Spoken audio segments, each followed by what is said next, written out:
You're listening to Ernestly Speaking, the only weekly podcast that covers friends, foes, and anything that goes. And now, for your badass host, Ernest Owens. And we're back for another episode of Ernestly Speaking with your host, Ernest Owens, myself. Well, March Madness, okay? That's what it feels like over here. We definitely have a lot of March Madness. Not basketball, but, just everything that's been going on this month. It's been a nonstop season. Spring is like finally here, which I didn't even realize was the case because I already kind of felt like it was beginning to be spring. I don't know. I just felt like spring was already here, but I never keep up with like the official like holidays of when things happen. Like I know personally, I judge things based on like holidays. So like, I don't know, when is official? Like I feel like it's officially fall after Labor Day, even though fall is much later in September, but whatever. To me, the kickoff of the summer is Memorial Day. Like I feel like Memorial Day weekend is like the kickoff of summer in my neck of the woods. Winter, I feel like after Thanksgiving. I feel like Thanksgiving is like, the conclusion of fall. Like from Labor Day to Thanksgiving, Halloween is one of the hits, one of the fall classics, of course. But I feel like after Thanksgiving, I feel like it's about to be winter. So like, basically, after Thanksgiving, you have Black Friday, everybody's talking about Christmas. I'm thinking sleigh bells and snow, so it's giving winter. Now, winter might start like in December, but in my head, winter is officially after Thanksgiving. So that's my hood calendar. And I guess spring, I would say spring is like St. Patrick's Day. So that's which is, I guess, not too bad. I guess St. Patrick's Day and spring is not too far apart from each other. But I kind of feel like that's when, or whenever your spring break starts, to be honest. So my brother at Temple, his spring break started like 2 weeks ago. I mean, his spring break is over now, but his spring break started, I want to say 2 weeks ago. So that's why my head was in spring. But that's my mental hood calendar about seasons. But officially it's spring today, or when this podcast starts, which is, March 20th, Monday. Maybe I recorded it around midnight. Who knows? But yes, there's a lot to catch up on. So let's get into it. So the book tour, this week, March 21st will mark the 1 month anniversary of being officially a public author. So I've been taking that in. I haven't had a break. I've had nothing but great media exposure for the first month. It's been great. There's been lots of media coverage. There's been lots of book touring and book signings and pop-ups, and it's continuing. Like there's more announcements, there's more surprises. The book tour is continuing. It's ramping back up for April. So the way that I've been planning to do the legs of these tours, because it's multiple, at the beginning of each month, I plan to do a lot of the programming, traveling, by plane and, getting out of the state, or out of Pennsylvania per se. I plan to do a lot of that traveling at the beginning of the month, and then taking the rest of the month to do local nearby signings, but really just ramping up. Because all that travel like that, I have to, space and pace it. And fortunately, I haven't had COVID at all. That is a wooden table. I've been, COVID free. I'm just pushing on through. It's interesting. A lot of people in my close circle haven't gotten COVID at all. So I'm thinking about, Jamarcus and a couple other friends of mine who have not gotten it, fortunately. And those who have gotten it, of course, were vaccinated, fully vaccinated. So they are well recovered. Vaccinations do work, and distancing and hand sanitizing and everything else in between. You got to do it all. Okay. And staying away from, people that are not well. Now, I know that people are like, look, anybody can get it. It's accessible. That's true. But in reality, it's funny because most of the people I know who have gotten COVID can tell me where and when, which says a lot. Maybe not everybody can recall for some people, but a lot of people that I personally know have been able to say, you know what, I remember I was at this party and I should have wore a goddamn mask. I shouldn't have even went, or I stopped by this person's house and they were coughing and sniveling and told me that they were a little under the weather and I still decided to hang out, and then they found out they had COVID, and that's how, so they know how to like map it, and so in each of these situations, at least most of them, the people who, were impacted said that there was some sense of ability for them to have chosen otherwise, but they still did. Not that, there's anyone blaming people. It's just that they are acknowledging that. So I am doing that to myself, where if I have an inkling in myself that's like, this ain't worth going. This is a cattle call event. Too many moving parts. Might want to keep this ass home. I'm going to trust my gut instinct. I'm not going to roll the dice. But again, everyone just needs to just, be vigilant, continue to be vigilant. But we're in 2023, so, come on. But yeah, I'm making sure that I'm taking that time. So like, the first week of the month, I plan to do this up until the summer. So I plan to ride this tour out. And so what I mean, the summer, I mean up until Labor Day, or like by like mid-August or something. In my head, I can't predict anything nowadays. I can only guesstimate because, anything happens between now and then. Something, there might be more things to do with the book in a way that requires that kind of travel. You never know. So I don't want to, speak, but in my head right now, I'm guesstimating rolling this out to the summer because there's been some dates throughout the spring into the summer that guarantees the tour. But then like I said, anything can happen between now and then. So where I'm at right now is I'm trying to travel the beginning of each month and then focus on in-person signings and pop-up events throughout the month around Philly and the area. And because I have other things to do, I have other work to do, things to write. More of that you're going to hear in a few, but I gotta balance it because I do believe in balance. I was having that conversation with a group of friends this weekend, but like balance is important. Having, maintaining connections with friends and family and just people that you actually like, because we give so much of our day and our time often to people we don't like or things, to people that we don't. I want to say don't. Well, a good chunk we share our time with people we don't like, whether it's people, coworkers, folks that we do business with or have to provide service to, information to, interview, or whomever. We spend a lot of time with people that we, that this is clearly a working type of relationship versus something that's more social, more chill. So for me, I'm often, especially in this media space, in contention with, people that's interviewing me, like a Pierce Morgan type, or just the interactions of people that are on social media responding to shit. That's the other world. But outside of that, there is the ability to just, do the work and focus on the relationships and get shit done. So I do love the balance of having that. Like just being like, look, it's simple. Like I think sometimes people put too much.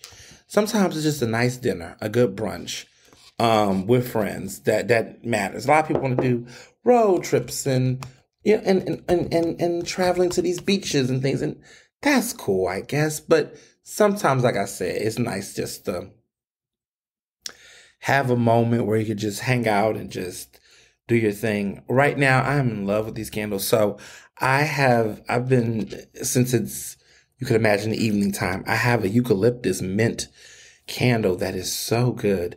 It's by this Black-owned candle company. It's called One Spirit, and their website is onespiritcandles.com. And I'm smelling this candle. It's really good. It's a eucalyptus mint candle, but it's a small batch, hand poured with love. They say 100% soy wax candle, which it burns very slow, but it smells so good. They're locally based. I got it while I was doing a surprise pop-up last week at Mark Lamont Hill's bookstore, Uncle Bobby's.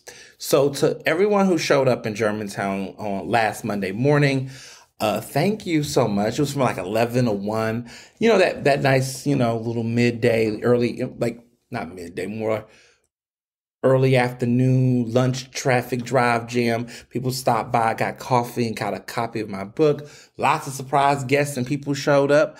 I was super surprised. I mean, Dr. Ayla Stanford came, Darisha Parker, who's a state rep, my good friend Andre Carroll, Sherry Cohen, who's run for city council at large. It was a bunch of people who popped up that I was like, I didn't even know. And then a lot of you all who just listen to the podcast and or follow me on social media who I never met in person. It's always been cool to like go to events and meet people on social media that you meet on Instagram or just people follow the page. It's just really cool to have those exchanges. So that's like one of my favorite parts of the tour has been people I've known years ago that pop up and show up and I'm like, oh shit, I didn't even know he was coming. And didn't even know that you followed me like that. So that's always one of my favorite parts. But then also meeting people on social media who just consistently show me love either on Twitter, Facebook, or Instagram and other places. But the see them in person and take pictures and see them in a way that where they're showing love, that is definitely like the best parts of this experience. And just the consistency of it all. Like everyone's it's been really, it's just, I don't know, it's been a whole month and I'm just love the fact that there's a life. This book is having a life of its own. It's opening up so many different doors and conversations, so much stuff I can't say right now, but this is doing everything that I had ever hoped for. And then stuff that just is like, okay, whoa, this is, whoa, I didn't see that coming at all. It's having that effect. And I just 10 11 would highly recommend it. Be an author of a really good book, shit, and a book that people want to talk about from all over. Like that's the recommendation. If you have it in you. And I must say, no, I'm gonna be quiet. All I will say is that, I'll make a metaphor. And if you catch the metaphor, you catch the metaphor. If you don't, you don't. It is what it is. So a while ago, I made a metaphor that doing a certain thing was like having a child. You wanted to see if the first child would come out good. And if this first child came out good, you might consider a second child. And you didn't know how soon you'll do it because you didn't know how it was going to turn out. Well, now, said person talking right now is definitely considering metaphorically a second child to the first child they just had. It's a metaphor. It's not a real child. For people who don't understand comprehension clues. But if you're getting what I'm saying and you follow this podcast and you know what I'm referencing to, but I am considering a second child. I think I definitely, I know it's only been a month, hint, of having my first newborn, but I really think I definitely am getting ready for, because, I think a second child is sooner than I thought initially, because I have it in me to produce another. That's the metaphor.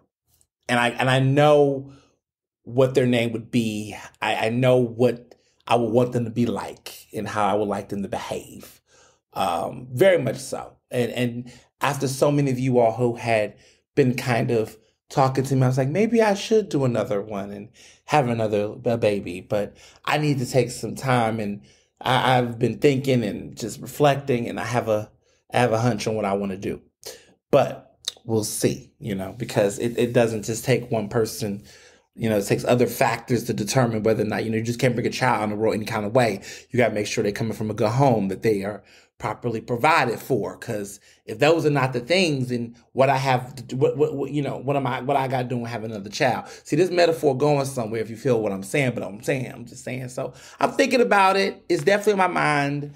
I definitely want to have one soon, a second one, because the first one, the love that it's been getting is definitely giving me impetus to say, you know what, I could do another one. Let me do one real quick. Kind of reminds my mom, like when my mom had me, she quickly, so that's where I'm probably going with this. Okay, so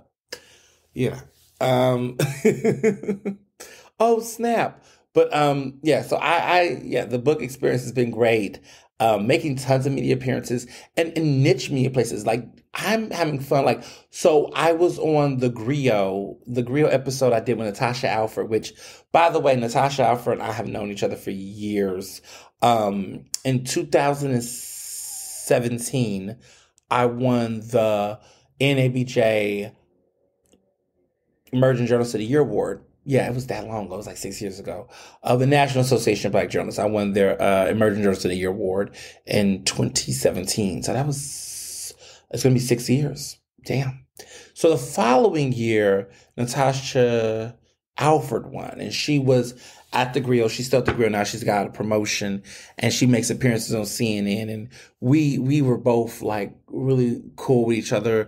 Both won this award, but also just both had similar connections, and both went to Ivies, and just doing our thing. So she's just great. She's a great journalist, and she has a special that she does, like a show on the Grill TV, and she interviews me, and she had me on. It was like kind of like this cool like moment, like, hey, look at us, both of us millennials. And she's doing her TV show, and it's on the Grill TV now. You can catch the episode. And she's also interviewed about my book. And so she showed on her Instagram yesterday, like a clip of it running on the TV screen. And it was just me and her talking. And I was just like, damn, we come so far. Like 5-6 years later, here we are doing our thing, still strong. Because the Emerging Journalist of the Year Award reminds me of like Best New Artist at the Grammys. It's like, a lot of times, here I go. Now let me be quiet.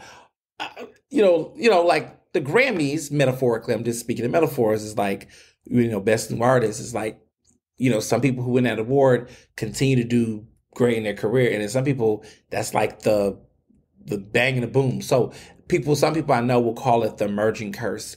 Because in some cases, it could be a curse. It could be like, you win this award, it's a great moment, but then no one hears from you. Your career doesn't, because basically, the plan, like Best New Artist, is that you get this award and it's almost like a subsect of the industry thinking, okay, you're going to, we want to acknowledge you for doing great. You're going to go far. Like, when Meg Thee Stallion won Best New Artist at the Grammys, she's still doing strong. When Alicia Keys won, she was a great. Alicia Keys is, she is someone who's great, talented wise. I mean, Adele won Best New Artist, and look at Adele's career. So it's like John Legend, another one, Mariah Carey, another one. Some Lauryn Hill, but it depends. Chance the Rapper, Esperanza Spalding, Bonnie Iver. Okay, they're a little bit better, but it just depends on who gets it. But I'm happy to be one of the, the best. I'm not a Milli Vanilli girl. I'm one of the emerging journalists that was more on the, not Evanescence route, but not Maroon 5, not too bad for them. They won Best New Artist, by the way. What would I say? What category I would be? I would say I'm a Billie Eilish. I was a Billie Eilish Best New Artist winner. Emerging journalist win in that regard. Like I was hot with or without the award, still came back, still hot, doing my thing. I'm a Billie Eilish of it. But, I would say Natasha Alfred probably like a Dua Lipa, Dua Lipa just, it's that phase. And Rachel Scott won the award. If y'all heard Rachel Scott's like a Adele. Some of these people who've won it just. So it's a special award. And some great people have won it over years. I think I've won it. Wesley Laurie has won it. Who else out here? I know Rachel Scott recently. Tremaine Lee, who is somebody who's out here. Tremaine Lee has won it. Couple of great people. Garrett Kennedy. Oh, yes, the legendary Garrett Kennedy. But it's been some heavy hitters that you all probably know who's won it over the years. And one of those people. So, I think they had it right here.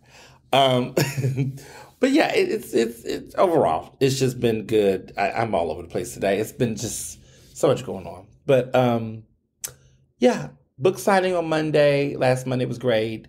Mark, we sold out most of the books. I took 2 books out the stack because I figured it was going to sell. The books were going to sell. I got dozens of copies of books. And, the first shipment came in. And so we sold out of the full shipment like that day, with the exception of those 2 books that were signed. So I know Mark is supposed to be ordering more. I know at Harriet's, y'all just have been going to Harriet's buying them books up. And so it's a seller. Like you all are buying the books and showing love and buying the audiobook, the Kindle, it's still in the charts. Um, I'm just grateful. I'm totally grateful. And it's just, to me, what I've always wanted, and it's going to take more time to confirm this, but what I love the most is how this did not become a 1 week like moment that just was like here and gone. Like, this has built a life of its own.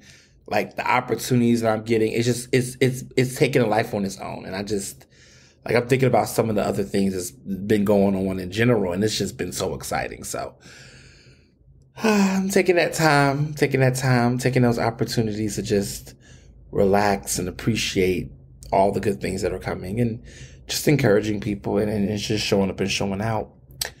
But yeah, so so the book is doing its thing as always. Other things that happened this weekend that's coming up. So last Thursday, I was on City Council Live as the host. I was filling in for Charles Ellison, who is on a small, hiatus for a minute. But I filled in for him last Thursday, and it was something that I was like, whoa. City Council Live is almost like the Meet the Press of Philadelphia politics. So City Council Live is during the city council session, which is on Thursdays. Hosting that show is it's on WRD radio, which is, 900.1 AM. Great show, right? It's local, and it starts it's from 10 a.m. to 1 p.m. So a chunk of the show is early interviews, which I do. I interview members of city council on the floor. And then, in addition to interviewing city council members, I'm also discussing the issues that's going on in politics in general.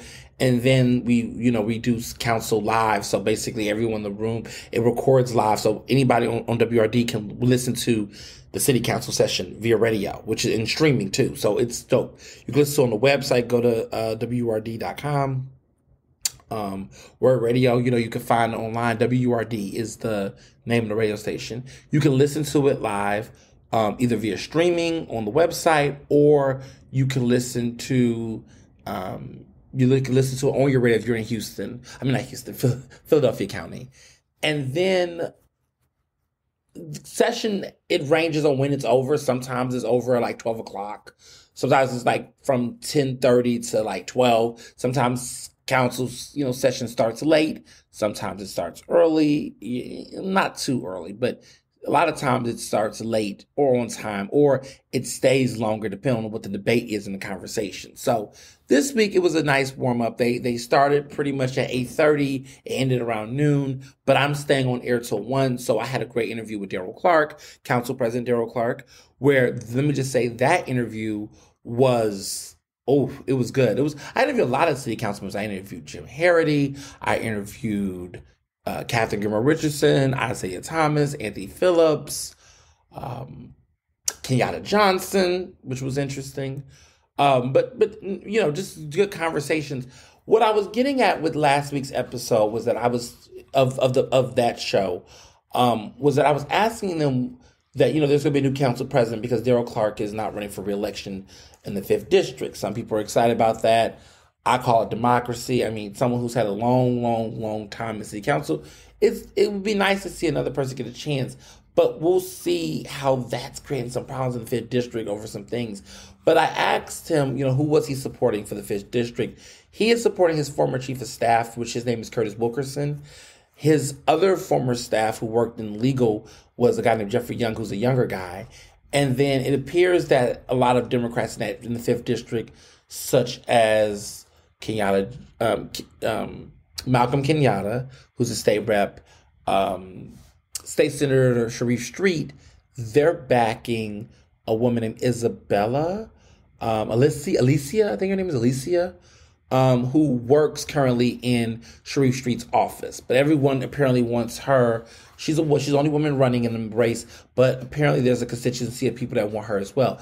But it looks like the race right now is headed towards Curtis Wilkerson. Apparently, he's been getting the most of the major endorsements in that area from wards in the 5th District. Now, the 5th District is North Philly, which is experiencing a lot of poverty and gentrification issues and gun violence, of course.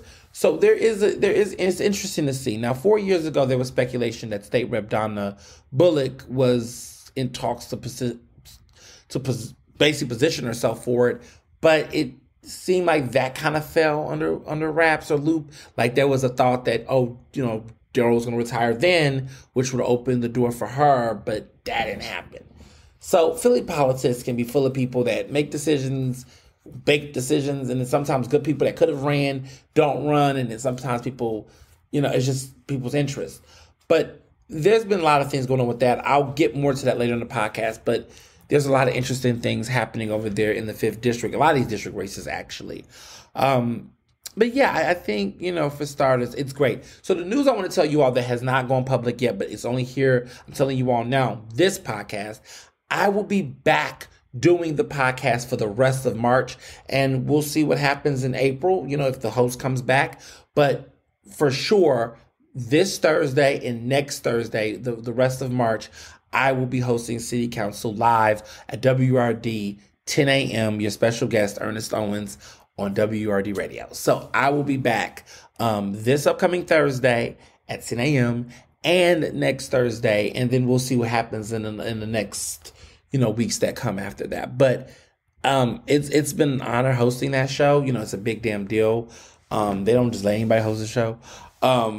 You got to know your politics. You got to know people. You got to be able to have good interview skills. And you got to know city council. And so, a lot of people forget that I was a city council communications fellow 10 years ago, actually. In the fall of 2013, I was a city council communications fellow. And I worked with all 17 members of city elected officials of city council on communications. And, I got to connect with them. I mean, yeah, that was, wow, 10 years ago. I was I would have been a junior at this time, and I remember my internship. Ooh, child. What was that internship? Was it Philly Mag? I think it was Philly Mag. Maybe not. It was probably somewhere else, because that was spring 2013. I think I did Philly Mag spring of 2012. Yeah, probably 2012 spring. Yeah, I was an editorial intern at Philly Mag. There was a magazine cover that I think that cover, some of y'all probably know what I'm talking about, that cover. I think I was an editorial intern when that cover came out in the spring of 2022. I think I was, 2012, I think I was an editorial intern then, and I left, actually. So, but that's another story for another day. But yeah, I city council is a place that I know quite well. For various reasons and more so.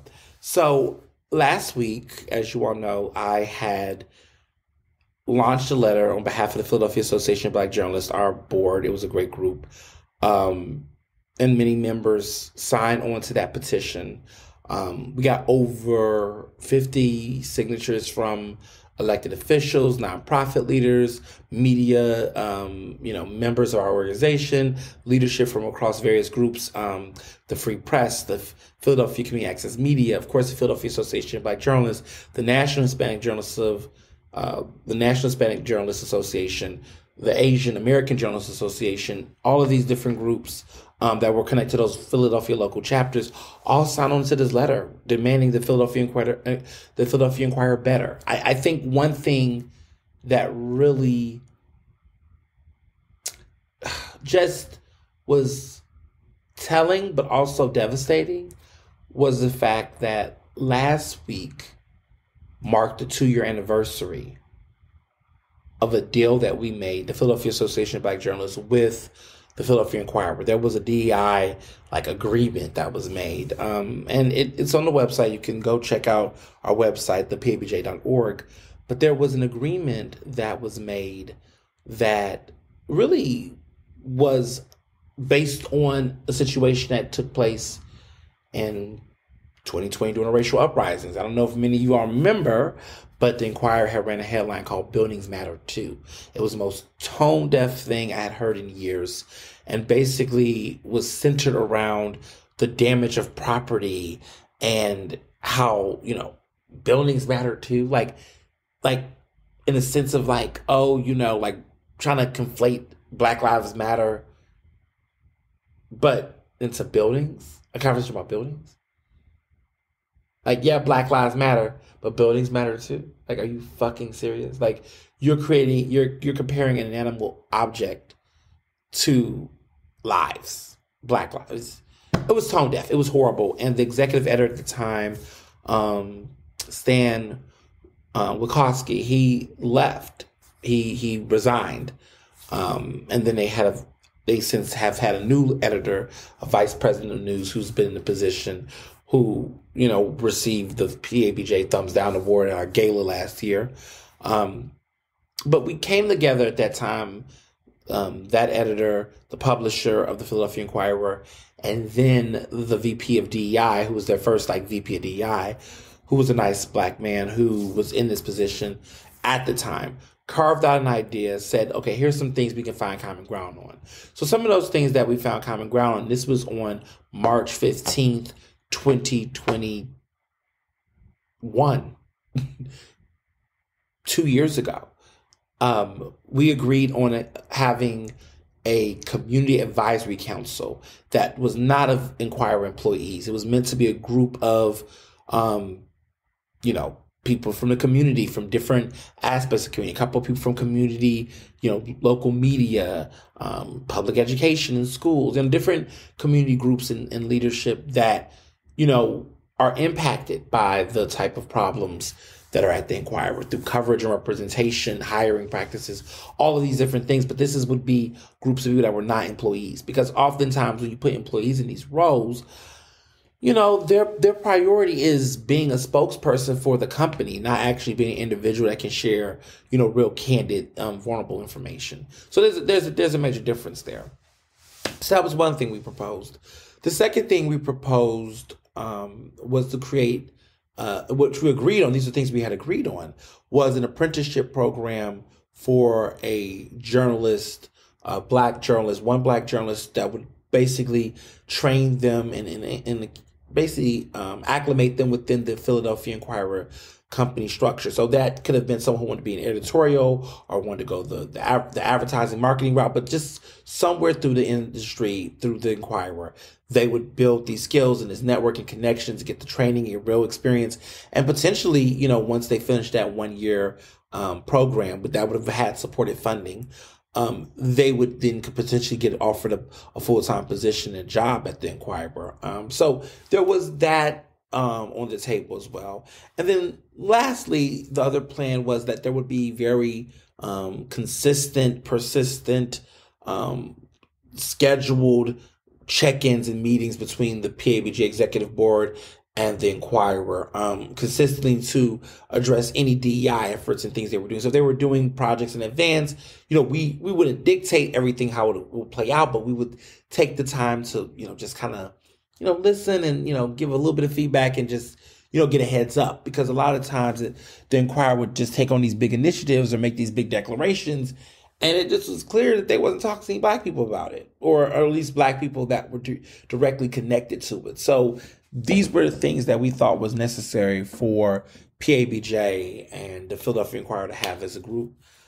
None of those things happened. None of those proposals, none of those things we agreed on actually took place. They basically broke their promise. We looked at this as a memorandum of understanding. There was, after several conversations throughout that summer of 2020, after several meetings, that led up to 2021, it was just, you would think that folks would have gotten it. But what happened to PABJ, what happened to us in that situation, showed us how many people exploited the relationships between Black organizations during the Black Lives Matter uprising, right? That there were so many people who made these pledges and promises that got headlines and press releases and looked good. Then all of a sudden, once the protests, died down and the enthusiasm, the day-to-day coverage started to scale back, then so did a lot of those promises and those deals that were made. So, it's been interesting to be seeing it. I see it even with this with Black History Month. I felt like Black History Month this year just did not have the same oomph and flavor that we had seen in previous years. I feel like a lot of that is now being shifted into Juneteenth because Juneteenth is like a one-day holiday. And so now they done went from trying to force a month of Black History Month pandering to now fixated on Juneteenth as like that, we'll give the Blacks a weekend and then we'll keep it moving. I just feel like that's the shift. Maybe, listen, that's my observation. That's how I feel as a Black person. I am recognizing that trend from companies in major places. Not speaking specifically about the Philadelphia Inquirer, but just culturally.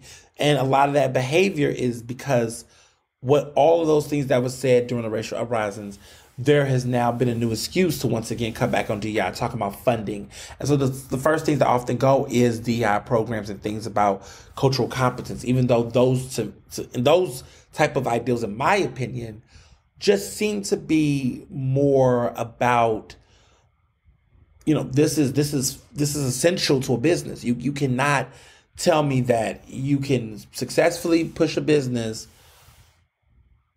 not considering diversity, equity, inclusion without being racist. There just is no way you can do both. You go that route where you're saying, I don't care about inclusion, diversity, and equity. I just want to run a successful company. And you believe that to achieve that success will mean not having women or Black and brown people and other groups, right? If you believe that, then you're a bigot. You're somebody who does not. You're putting profit over people and principle, and so therefore I can't respect that. And there seems to be people out here who are like all about the money and don't care about any of those other things. Well, listen, unless you're just some hustle machine and a people industry where you have to interact with communities on a regular basis, I don't know how else you can savage your reputation and think that's okay. So it's been interesting just seeing some of the shifts that has happened in the past 2 years since the racial uprisings, how many people have fallen back on some of the things they've promised. And don't think for 5 seconds Black people don't see it. We see it. So what I will say is I can't say too much because there is still negotiations, but they did receive the letter. They did see who signed it. There has been some real conversations happening to set up what needs to happen. I am about 75% confident that a meeting will happen very soon. I'm going to say 75%. But the work has been happening, and you all who have read it, who have shared that letter, who have definitely, got behind it. Thank you so much, because it has been 2 years of trying to do this alone and breaking our silence to talk about this even further and in a way that brought community in, for you all to show up and show out in the way that you did to get the signatures for the major elected officials who stuck their neck out: Donna Bullock, Morgan Cephas, Catherine Gilmer Richardson, Isaiah Thomas, and so many other leaders who signed on and put their name behind it. Thank you, because there is strength in numbers and also strength in visibility, just so people can see the fact that this support behind this work isn't just from Philadelphia Inquirer, but there was also leadership from Philly Mag that signed the letter, and that's outside of myself. But it felt good to see people join in and be a part of that experience, and to let them see that our support is broad. We have leaders from the Black press sign on to that letter. It meant something that we all collectively did that publicly, and Type Smith and Michael O'Brien, so many great people signed that letter. And, that's what it's about, because, we as folks in this community that complain about what we're seeing in the press, when the time comes to speak up and speak out, are you on the side of silence, or are you on the side of confronting the violence? You have to ask yourself that question every day. What side are you on in the situation? Are you on the side of silence, or are you on the side of confronting the violence? And so when I make decisions about who I vote for or what stance I take, I'm looking at that. Those are the two questions that come in my head in each of those situations. What side am I on? what is this side of peers? How am I on this front? And people can disagree about what is that evil, what is that violence. But, I think we should all be more conscious and thoughtful about what that looks like, because there's so many people who just consistently throw up money. And I think as the older I get, the more I start to pick up on bad habits from people, like the way that they describe and discuss their work.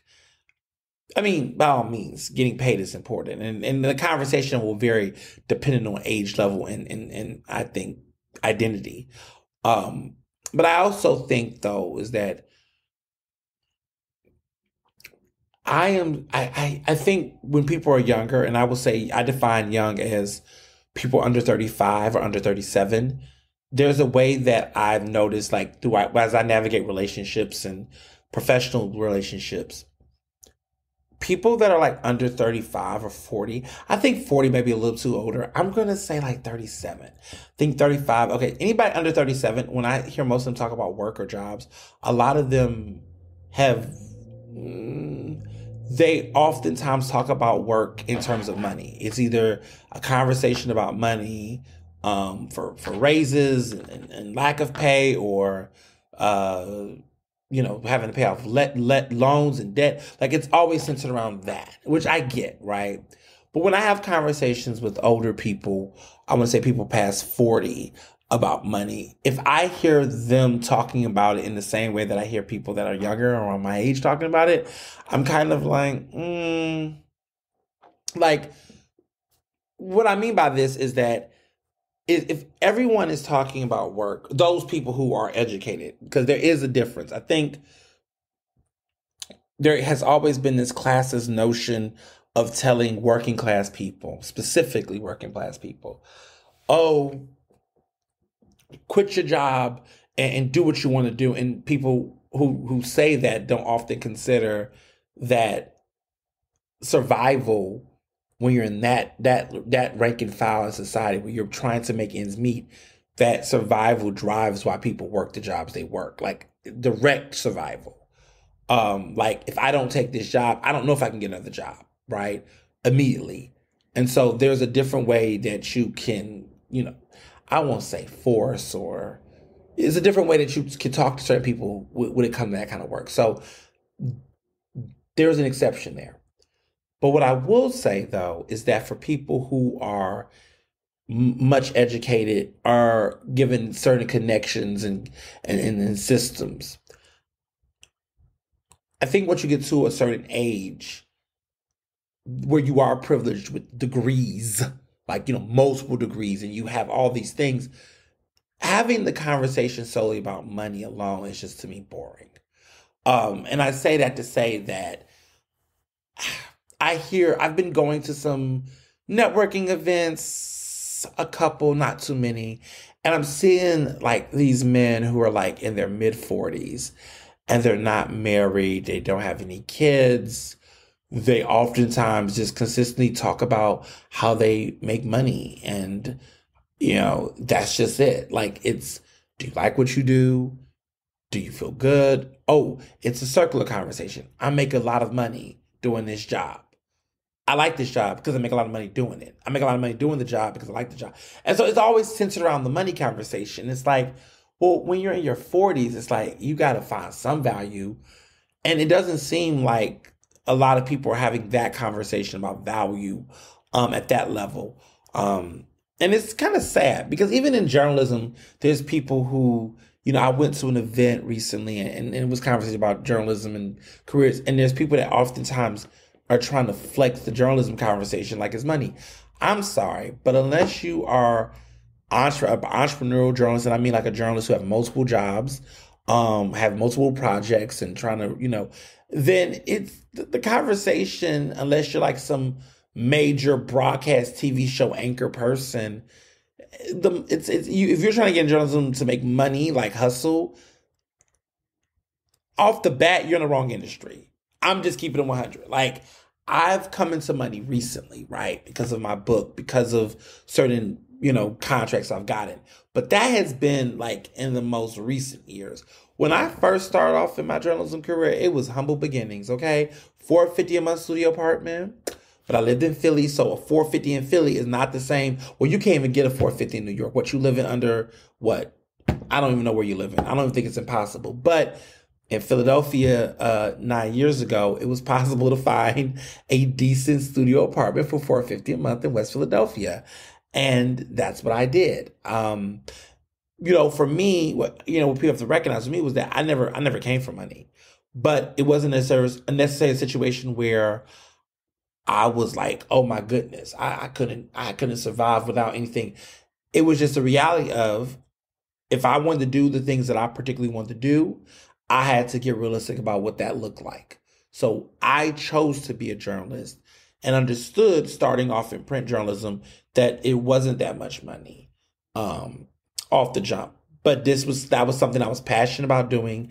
I had plans to build upon it. But my whole aspiration of doing journalism was never to be rich.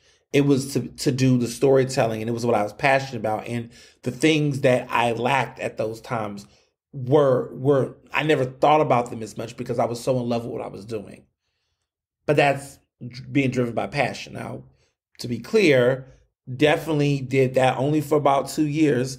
It was time to pick it up a little bit, move up a little bit, but also was fortunate to have a loving and supporting boyfriend who worked and helped support my dreams. And then now I'm in a position where we can support each other's dreams together, and my friends as well. So it's different. But I say this to say that I hear so many conversations where people are talking about money, and I get it. But if we're not talking about what drives you to do it, why you're passionate about doing it, and this is supposed to be your career, it's like, what are we doing? What's the point of studying and busting your ass and taking all these classes or doing these certificate programs and trainings and things? Like, we got to get to a point as a collective to figure out, like, what are the things driving our interest. And it's interesting because to me, it's not even a conversation about those with degrees or not, but I just find that the most lackluster conversations about success is being held by folks that are much older and have way more degrees. And it's like, did you give up on life? Who shot you? But it was just some interesting conversations I've been hearing lately at some events. And I'm just like, so that's what it is. You just, journalism is a very elitist, sometimes can be a very elitist industry by default. Like, I'm going to a whole nother thing, but I'm feeling some thoughts, and I just want to just drop them on this podcast. But it can be a very elitist institution in the sense of, like, when you talk about mainstream media, how people get jobs and internships, a lot of times it's people that know people that know people that do all those connections. But then it's also people who, can't afford to do an unpaid internship. A lot of these internships are unpaid, which is unethical in my opinion. So if you can't afford, or parents can't pay your way through stuff, it's a lot. Like, I had to connect my work study with internship opportunities so that I could get money through my work study to be able to do those types of internships that was unpaid. Like, I had to find ways in the system to, like, figure it out and figure out how to connect the dots and be able to take care of myself. Because I didn't want to miss out on the opportunities, but I also did not want to lean on to my parents to, like, do that. So it's a lot of decision making that has to happen up front. And, listen, some people can have parents that can pay their way and do that, but the Ernest Owens of the world and the Mr. Johnsons of the world, that wasn't our reality. So I think as I've gotten older, I've began to just consistently remind myself that no matter where I'm at, like, I'm in definitely a better, great, phenomenal place now, clearly. But back then, I think how I get excited and what I love about journalism, the magic didn't change here from there.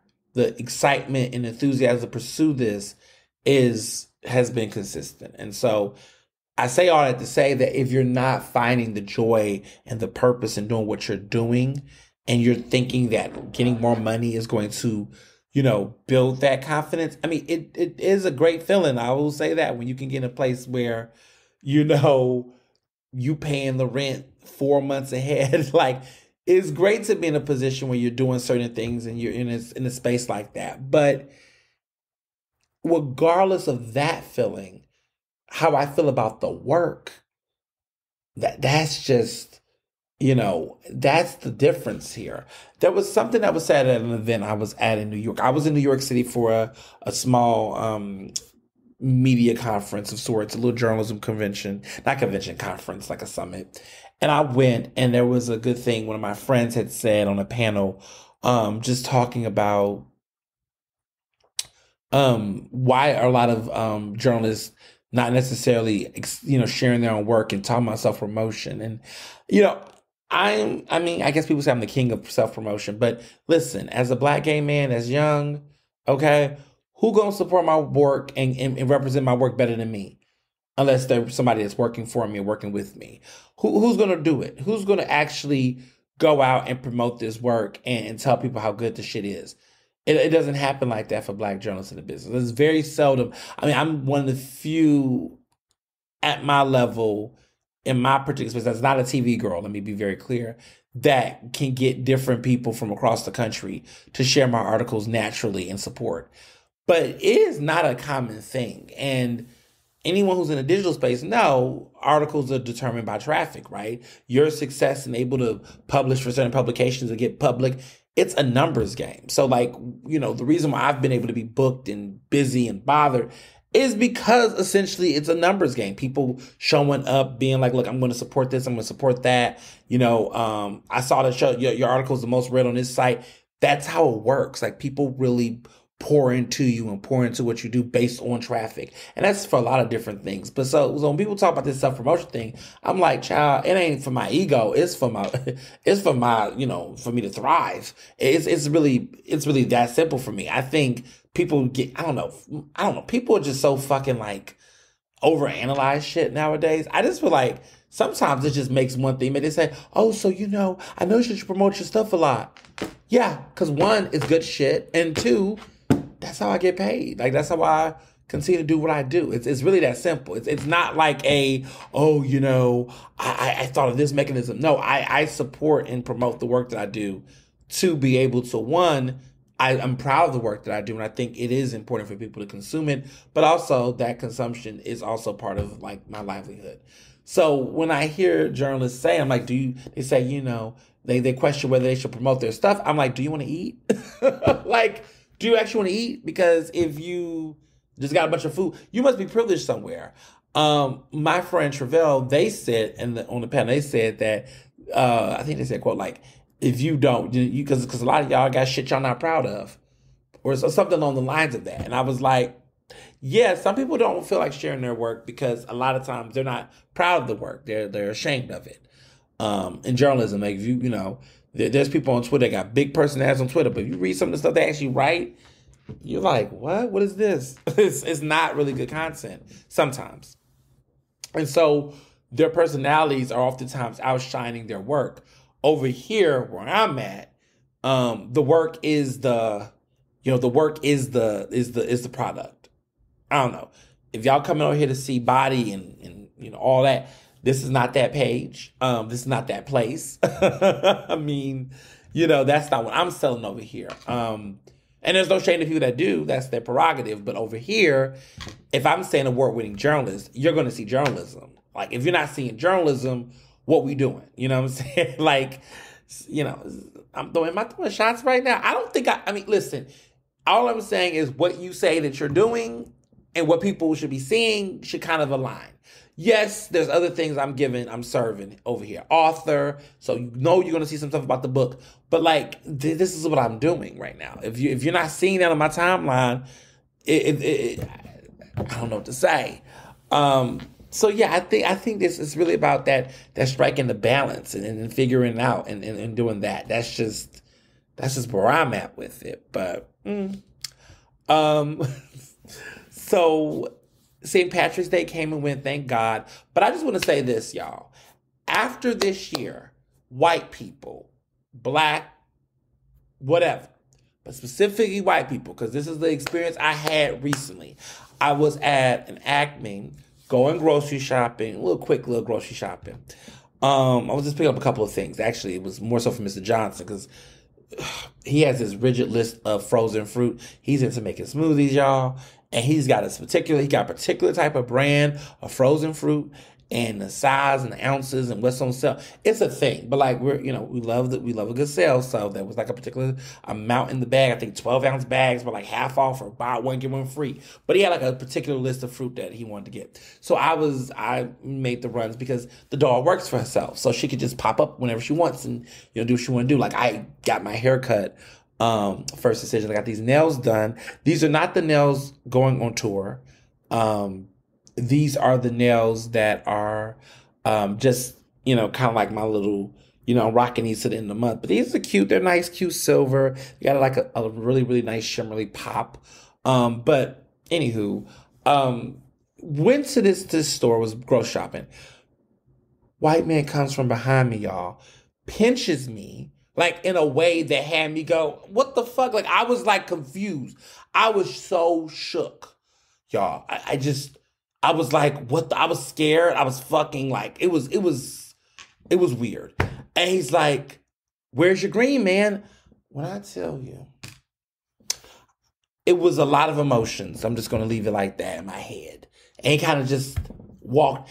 And I'm just like, if I go off and I get get loud, I yell, holler, or it's something physical, and there's a police officer right over there, I don't know if he has a gun, security guard, anything could pop off. And my entire, so I was just in my head like, what the fuck? I just think I said something like, oh, what the fuck? And I just kept going with my basket. I couldn't even, you know what I'm saying? But it's just like that type of shit. Those are the things. Those are the things. Keep your hands to your fucking self. I think the last time I ever got pinched what was when I was in high school maybe, but we were, black and and it was girls. It was just a different energy. All right. I just don't even remember. Like I was like, what the fuck? But I remember that whole culture of like St. Patrick's Day, pinching people in wear green. But it's like, we're grown. We're grown. We're not doing it to people we don't know. It's just everything about it was just a lot. And so, I saw people on social media saying, oh, you should have da. Yeah. It's easy to say that until you have to sell a book on cancel culture and you're trying to make sure you don't get canceled in the process of you selling a book about cancel culture. Even though technically probably y'all would have thought that person got canceled. I don't know. But however it is, it just would have read well, right? Because violence is not the answer. Keep your hands to yourself, people. Just stop touching people. Like, respect people. Like, if you don't know somebody, don't touch somebody you don't know. Like, what is wrong with y'all? Where are y'all manners? I just, Oh, goodness. Just keep your hands to yourself, people. Just keep your hands to yourself. So, that's happening. Before I get into these restaurants, because there was some good restaurants and whatnot, I don't want to leave anything out. What I will say is that keep your hands to yourself. That's epic. There is a big announcement that is coming on on Monday, March 20th. Now, this is going to be announced at 11 a.m. on March 20th. So if you are hearing this before 11 a.m., please note that you are to be quiet about it until 11 a.m. is over, until it passes. But I am going to be hosting a televised mayoral candidates forum. I'm super excited to announce it now. It's official. So the Philadelphia Association of Black Journalists is hosting their mayoral candidates forum on Thursday, April 20th. Doors open at 5:30, and the taping and the events will begin around 6. But this will be a mayoral candidates forum that will be live. And you, if you're in Philadelphia or you're in the area, can attend this historic event at the Museum of the American Revolution. And RSVP is available at thepabj.org. You can go on the website and you'll see the big banner that's going to say click to RSVP. RSVP. It's free admission. There'll be free refreshments, really great snacks and drinks and things. It's going to be fabulous.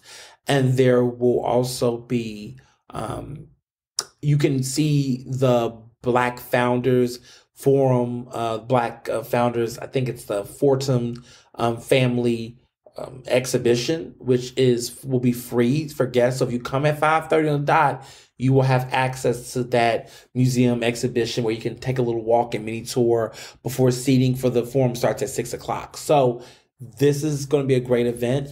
8 mayoral candidates were selected and accepted the invitation to attend. The 8 viable candidates that were invited that will be attending this event is going to be Almond Brown, State Rep Almond Brown, Businessman Jeff Brown, Alan Dom, former City Council member Alan Dom, former City Council person Derek Green, former City Council person Helen Gim, former City Council person Sherelle Parker, former City Controller Rebecca Reinhardt, and former City Council member Maria Quinoa Sanchez. So I did it in alphabetical order. So Almond Brown goes first by default, and then Jeff Brown's after him. Because people start being like, well, what's the ranking order? Is it based on who's a celebrity, who's famous? No, we did it by alphabetical last names. And that was how we determined the order based on how things are being announced. So it's not that Maria Quinoa Sanchez is the lowest person. It's just that we based the names based on alphabetical order spelling. But those are the 8 that we consider viable. And viable, again, means, have you raised money during your campaign? How long have you ran? Did you just come in at the last minute? These are all very important factors. The esteemed panelists that will be asking these candidates the important questions will be CBS 3 news anchor Yuki Washington, WWDB AM host Archbishop Mary Floyd Palmer, which is the Bishop Mary. She hosts the Bishop Mary Show. WURD program and news director Jamira Perry, who's also a VP of print for PABJ. And last but not least, Philadelphia Citizen columnist Jamil Q. Duncan, who is an up-and-coming rising star in local political, commentary and media. He is 19 years old. He currently attends Swarthmore, and he's, working in politics part-time while being a student. It's incredible. So he's doing some really great things as well. So this came from a grant we received from the Linfest Institute's Every Voice, Every Vote grant that helped support this. Shout out to the Museum of the American Revolution for the Museum of the American Revolution, which is an old city that really provided us the ballroom and the accommodations to make this experience great. And CBS 3 will be, of course, the media partner that will be airing this live. So if you would love to attend the event, go to the link in the bio of my Twitter or my Instagram, or just simply go to thepabj.org, click that link, RSVP through that Eventbrite, spread the word, invite other friends, but y'all need to make sure you RSVP. No one's getting in without a photo ID and without confirming their name on the list. So this is a very big deal. This forum is epic, and we highly encourage people to come. We only have a certain number of seats. I think we have roughly like 100 or something seats that will be eligible for people to RSVP. So if you are able to come, please RSVP and confirm. And if you decide to drop out, please drop out, because some people, we don't know how fast this will fill up. We imagine that it's probably going to fill up fast because it is free, and, people want to see a live, forum, a live candidates debate, but it's going down. I'm hosting it. And this is, this experience for me is just truly humbling, because some of y'all may notice, some of y'all don't remember this, but 4 years ago, I was in an audience watching a live mural forum on television. And, I was watching while it was televised. It was at NBC 10.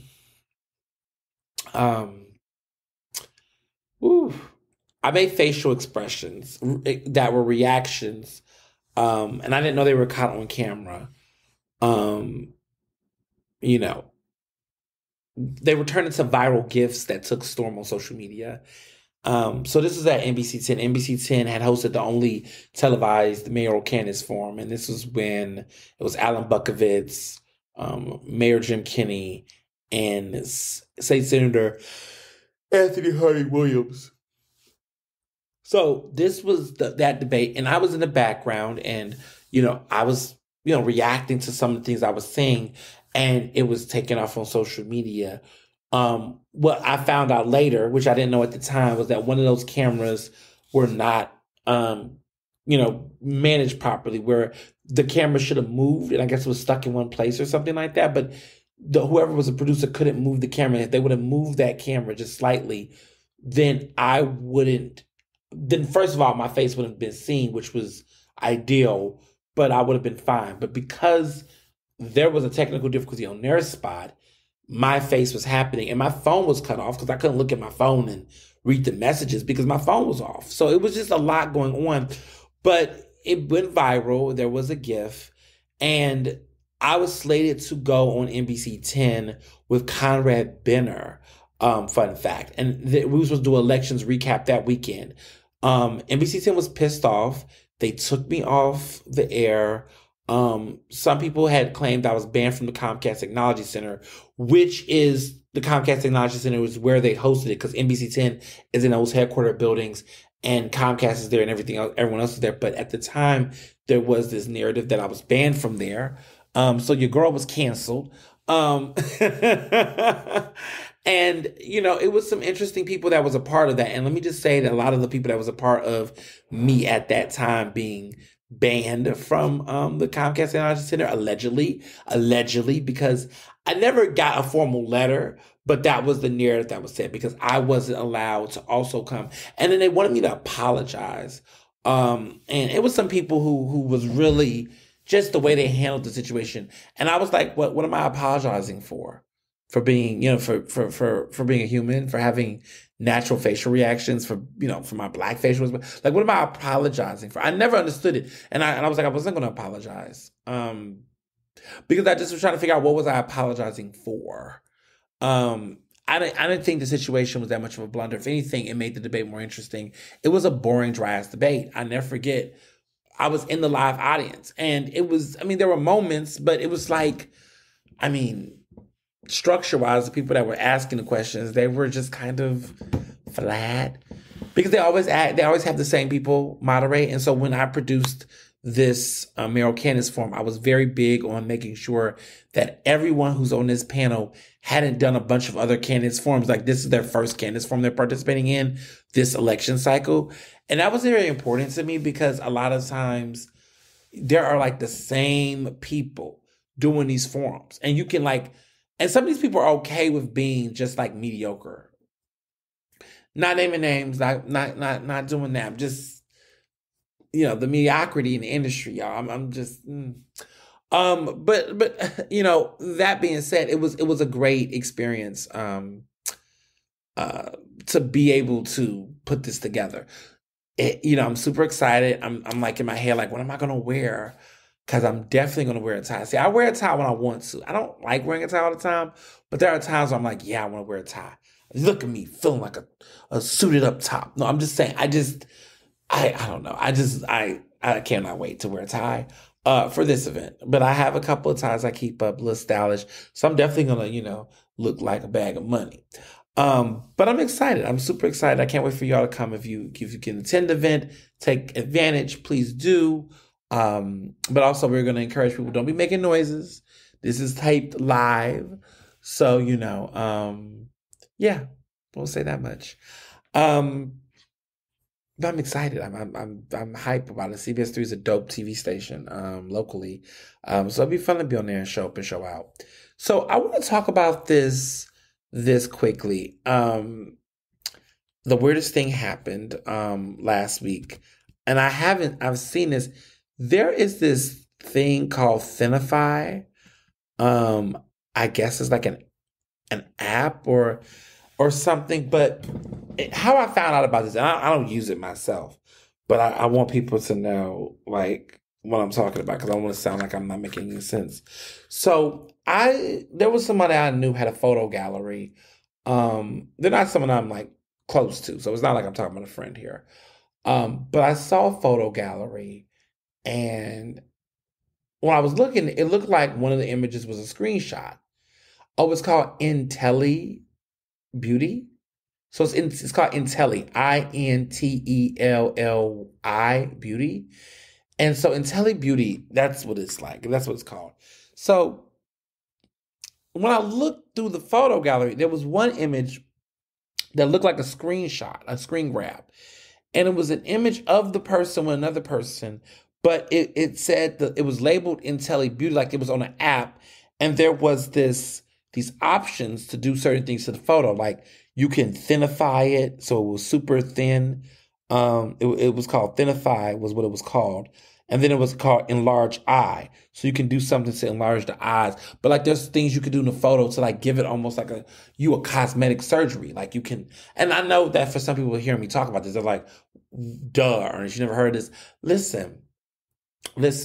First of all, the fact that they showed it, the person had basically made themselves thinner in the photo, and then they didn't do anything with their eyes. They left their eyes alone. But there was like giving themselves like a little slight tan and everything. And I'm just sitting there looking like, is it that bad out here, y'all? Are we at the point now where people are literally going? I mean, I know filters, I know this, but like it was just weird to see it. And then now I see certain people's pictures online, and I'm like, this doesn't even look healthy. Like you look like you've done some real over the top editing. And I don't know why people do too much editing, because you can tell nowadays these photos, like this looks so unhealthy, unrealistic. Your body doesn't make sense. Your leg looks chopped. The edits are really weird. It's like people are painting backgrounds of thin things. I'm just like, this shit is just wild. It's wild. It's wild, and it's concerning, and it's even worse because a lot of people that's doing this, let me be very clear, are very grown people. Like there's grown, but it's like grown. I'm talking folks that are in their like early 40s. Like you are too damn grown to be playing with filters like that on yourself, like that, distorting. Like what? Like I just hate these types of things. I hate these types of apps. I didn't even know that it was that deep, but when I saw someone's own screen grab, they didn't even realize in their gallery that they did not, I guess, swap out the photo or something. But I'm just like, damn, like we have to cut this out.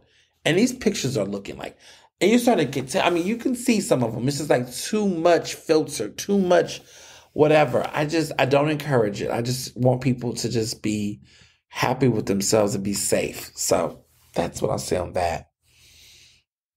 So this week in restaurants, I went to Square 1682, which is located, it's connected to the Kimpton Hotel, Hotel Palmar, which is right across from Sofitel Hotel. So that is the place where I went to Sazerac Suits and Sazeracs, or Sazeracs and Suits, this event that supported an organization called Wardrobe.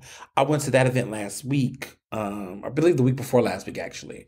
And that was a fun event. But I went to dinner connected. They have a Black executive chef, a Black restaurant manager, lots of diversity across the restaurant. And they have a new Black executive chef who's creating some incredible recipes. Some of y'all saw the photos on my Instagram. The food was incredible. And they are launching a brand new menu that kicks off this week. So some of the photos of the food you saw, I tasted the new menu before it came out. So I highly recommend. I'm just putting it out there. I highly recommend for starters. Went to White Dog Cafe for brunch. Of course, I had the pork belly Benedict, which is like a staple on that menu. It is definitely one of the by far best brunch menu items at White Dog. And also one of my top 10 favorite brunch entrees, because it just hits the spot. I do get the egg scrambled rather than runny, but they're just so, it's so funny because I always think I'm going to finish it in a heavy fashion, or if the portion size is enough. It's always enough. It's so rich. It's so savory.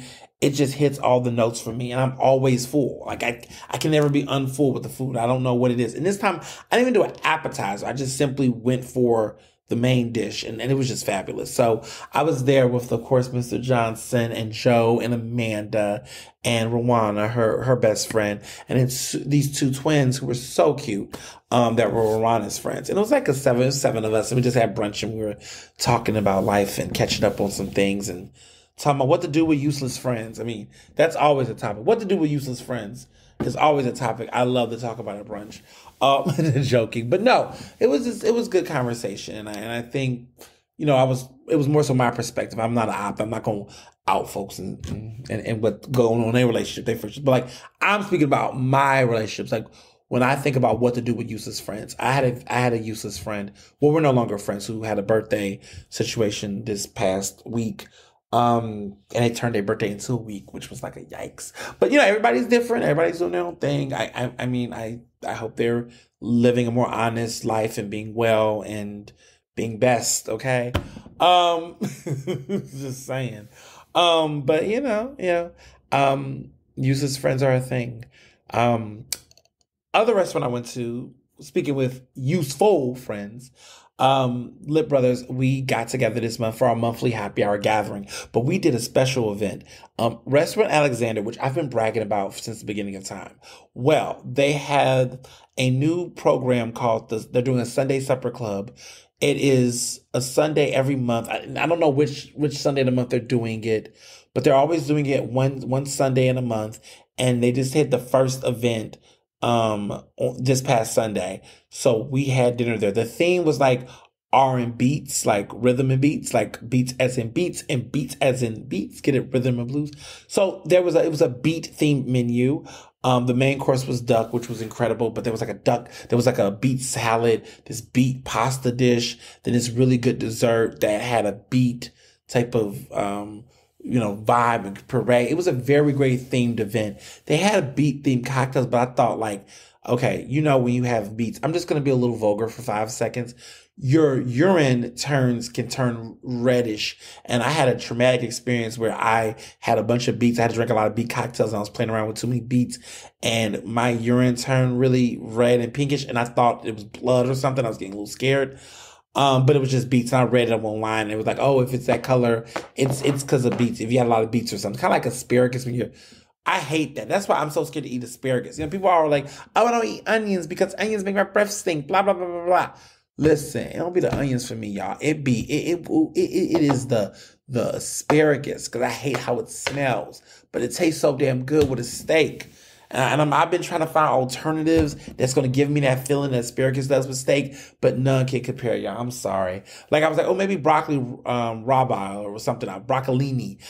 Child, broccolini with steak does not hit the same. Broccolini is good with like, a good, half chicken dish, but it's not good with steak, in my opinion. Then I tried to do Brussels sprouts. Brussels sprouts are okay. They're all right.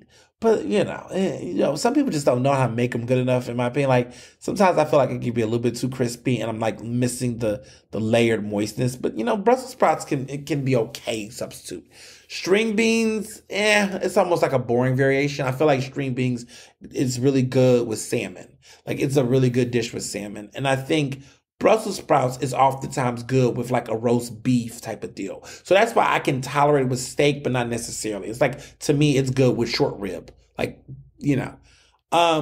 carrots, get out of here with that. I don't know what else will taste good with it as a green. I think the only green I can think of outside of asparagus, because asparagus just hits differently. Mushrooms, of course, but like a green veggie is simply a salad, maybe a sauteed kale or just a really good crisp salad that complements it. But honestly, I try to avoid asparagus because of what it does. That smell it has after but I just love it. I just love it with steak. I just feel like it's the perfect type of root vegetable that complements the strength and it endures because it's a vegetable that can endure a lot. And when it's really nice and sauteed well and it's got that nice crisp thickness, oh, so good. So good. My two friends went out to Steak 48 for dinner over the past weekend, and I was just like, damn, that's nice. I've been staking it out a little bit at other places, as you all know, so I'm kind of like, do I really want the steak or just because I think it's great? And I'll tell you where I went, actually. I was at Capitol Grill. It was not my choice, but it was good. I had dinner with the Lieutenant Governor, Austin Davis, with members of the Philadelphia Association of Black Journalists Board, and we were just checking in to talk to the Lieutenant Governor about what they're working on, just a communication, like a meet the press type of dinner. And it was very informative and very enlightening. And so it was great. But we were at Capitol Grill and Listen, Capitol Grove got a nice little cocktail they called the Stoli. I don't go there a lot, so some of y'all gonna be like, yes, Ernest, that Stoli drink's been there. But let me tell you about that Stoli drink. It's like it's a pineapple based cocktail. It's giving the VIP like a bad, but I like the VIP better. But it's giving VIP cocktail, like that VIP cocktail that's at Del Frisco's got the pineapple vodka vibe. They have something similar. I feel like the drinks, I feel like they both taste the same slightly, but I do feel like the VIP at Del Frisco's tastes differently. But they call this drink like the Stowie or something like that, and it's like a premier premium cocktail on their menu. But I had a couple of those, and I wasn't complaining though. They did what they needed to do that night. But I definitely feel like the VIP at Del Frisco's and Del Frisco's Grill, because they sell it too. That is the ideal drink, just my opinion. But Restaurant Alexander for dinner, the theme was great.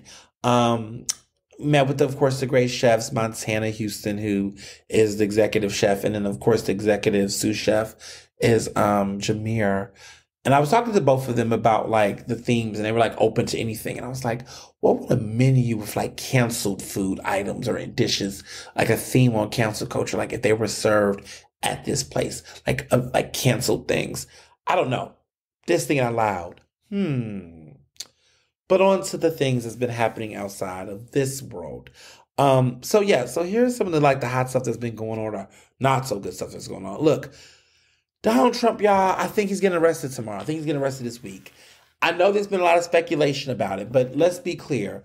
Manhattan District Attorney, DA, Alvin Bragg, this brother, I think he's got it. I think it's getting real.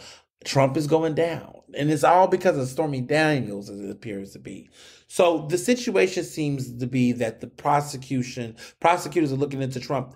It's not even about his other financial things. Like, it seems like there's a lot of people trying to get Trump, but it looks like Manhattan's got everything together. And a lot of that is because of, Michael Cohen, okay, his former attorney, who is just like, Michael Cohen is singing like a canary, baby. He let it all go. He folding more like a bed sheet, okay?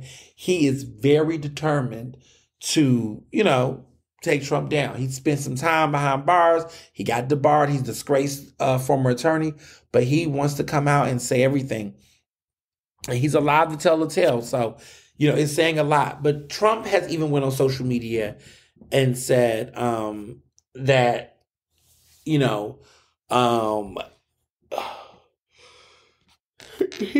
basically said on Truth, which is his Truth social app, that he is going to get indicted on Tuesday. That's what he's saying. This upcoming Tuesday. So this would be March 21st, which is a month since my book has come out. The Case for Cancel Culture. All of this feels like it's a full circle moment. But it just seems like he's basically like, look, he's going down, and he wants people to protest. He wants people to fight for him, because if he gets arrested on Tuesday, they're trying to decide, are they going to put handcuffs on him? Are they going to, there's going to be a process to get him in there, because New York, Manhattan District Attorney's Office is the way they do arrests in the police department stuff. They got that stuff down to a science. They know how to deal with the media and making sure high-profile folks get into the building, get through the system without craziness. So they're going to have to they're probably going to have to, adjust their whole settings to arrest him. Now, he's going to get off on bail. Like, Trump's not going to be spending hours upon hours in jail because he does have the access. But the fact that he will then be arrested and indicted, he'll be the first president in American history to experience this level of criminal, accountability post-presidency. Like, what a disgrace. So he definitely, this will definitely significant. I mean, this goes without saying, but this will definitely tamper any upcoming presidential goals he had for 2024. It will definitely get him out the race for sure.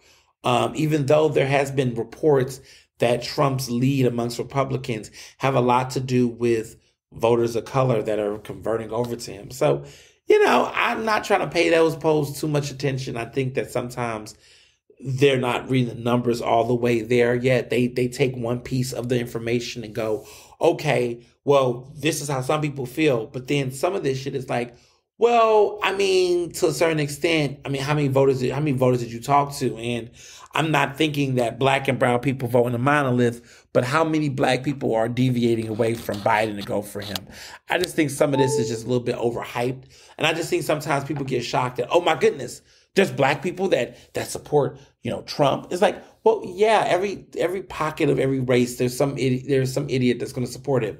But the question becomes, why is there a disproportionate amount of white people that largely support Trump? What is it about him that got them going? Like, there's this weird unspoken code that all black voters are Democrats, and it's like, Democrats are not that great either, but I would argue that more of us clearly, if we do choose to vote, we are going to vote Democrat because we recognize that the Republicans don't have much to give us.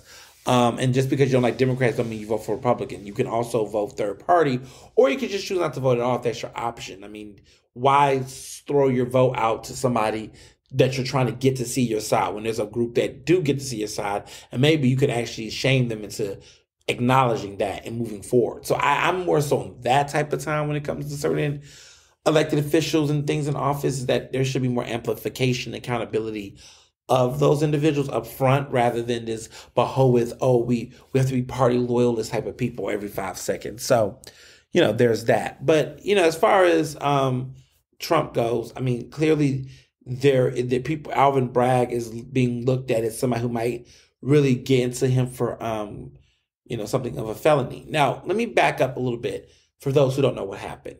So basically, Trump had sexual relations with Stormy Daniels, who's a former adult entertainment, star. They paid her off. Michael Cohen paid Stormy Daniels off. Now, Michael Cohen lied about this years ago, and he was arrested and found for lying. But at the time, this was all dealing with Michael Cohen. This wasn't dealing with Trump. There was some speculation about holding Trump accountable, but it's very unlikely that a sitting U.S. president is getting the type of criminal charges and behavior that he now gets now as a private citizen, or a citizen that is not. I mean, that's not a president. Let's just say that he is a civilian. I don't know how private he's kind of public, but the reality is that the plan would be. The argument was that, look, he gave hush money, and then this was to basically bribe an important person from saying something to the press or whatnot. So there's a lot of deception there. But the real deception is that this was like $130,000, I believe, in hush money. The real deception and the real legal problems here is that the money came from one of Trump's companies rather than Trump's personal finances. And so therein lies the larger conspiracy and the allegations around corruption, is that this individual Trump allegedly, right, was using money from his company's business to pay off a bribe, which is also very highly inappropriate, of someone. And given who it is and what it's for, all of this, provides some really concerning legal judgments that were inappropriate in his situation as a business person and whatnot. So it's less about what he did during his presidency, but more what he did prior to that and how he did to get to his presidency. So that's we're going to find out this week if this is the big time. This is it. He acts like it is. I'm also hearing from people that maybe Trump is creating some of this animosity and hype because he wants another January 6th incident to happen, allegedly. Based on the way he keeps talking about protests. It's almost like he's inciting it. So I want to see, we got January 6th, 2021. Now what's going to happen on March 21st, 2020? What's going to happen on that date, right? What's going to happen Tuesday? Is it Super Tuesday? What kind of Tuesday is going to be? We got to figure out what it's given. But I'm very much so kind of, taking a step back and side-eyeing some of it. I will say also, too, that there is this energy from some voters that have this attitude of,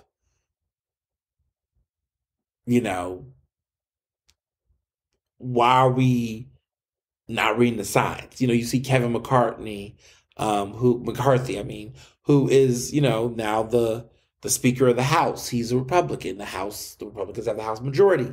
He is not encouraging protests. He's coming out very clear about that distinction. And I think that is agitating Trump to a certain degree, because I think Trump really wants, because he's saying he's going to have this hearing and all this other stuff. But like, that's not what Trump seems to want. He wants action. He wants his people to rally up the base and really get that energy going again. Now that he's getting arrested, he wants them to tear down New York. Listen, y'all ain't fucking with New York like that. Y'all try that shit in D.C. with that Capitol building, but you try to come do that in New York. And all I'm saying is that for all this talk about police funding, police, we're not friends, but are you going to be bringing that smoke that you bring for Black Lives Matter protesters? Are you bringing that energy, the tear gas, and I'm just saying, are you bringing that energy to stop whatever potential violence could occur? Because it's funny how police know how to act when white supremacists and bigots are the ones out there, on the streets, in the streets. Somehow people understand First Amendment rights for hate speech and bigotry like that. But then for some reason, when it's black and brown people and women and civility, and all of a sudden people are, they don't know how to do that. They don't know how to, respect that and honor that distance and that space. So I'm just curious to see who's going to show up and how people are going to show up that day. But to be quite honest, my black ass is staying home. I'm not even going to be out in these streets like that, too much either in the daytime, because Philadelphia, New York is not that far away, and Pennsylvania isn't either.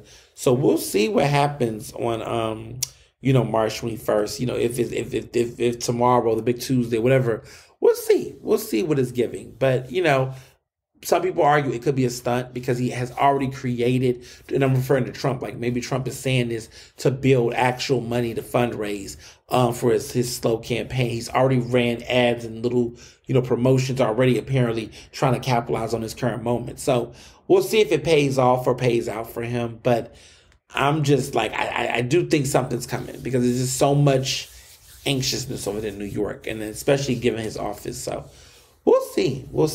As always, I'm going to definitely stay woke on it, but we'll definitely see. Because nationally right now, if that happens, I mean, earth shattering for sure. So, there's this one thing that I think is something, I don't know if it's, So I saw this flyer that went out. It's an event that is coming up. It's a fundraising event, but I thought it was an interesting type of fundraising event of sorts when I looked at the flyer.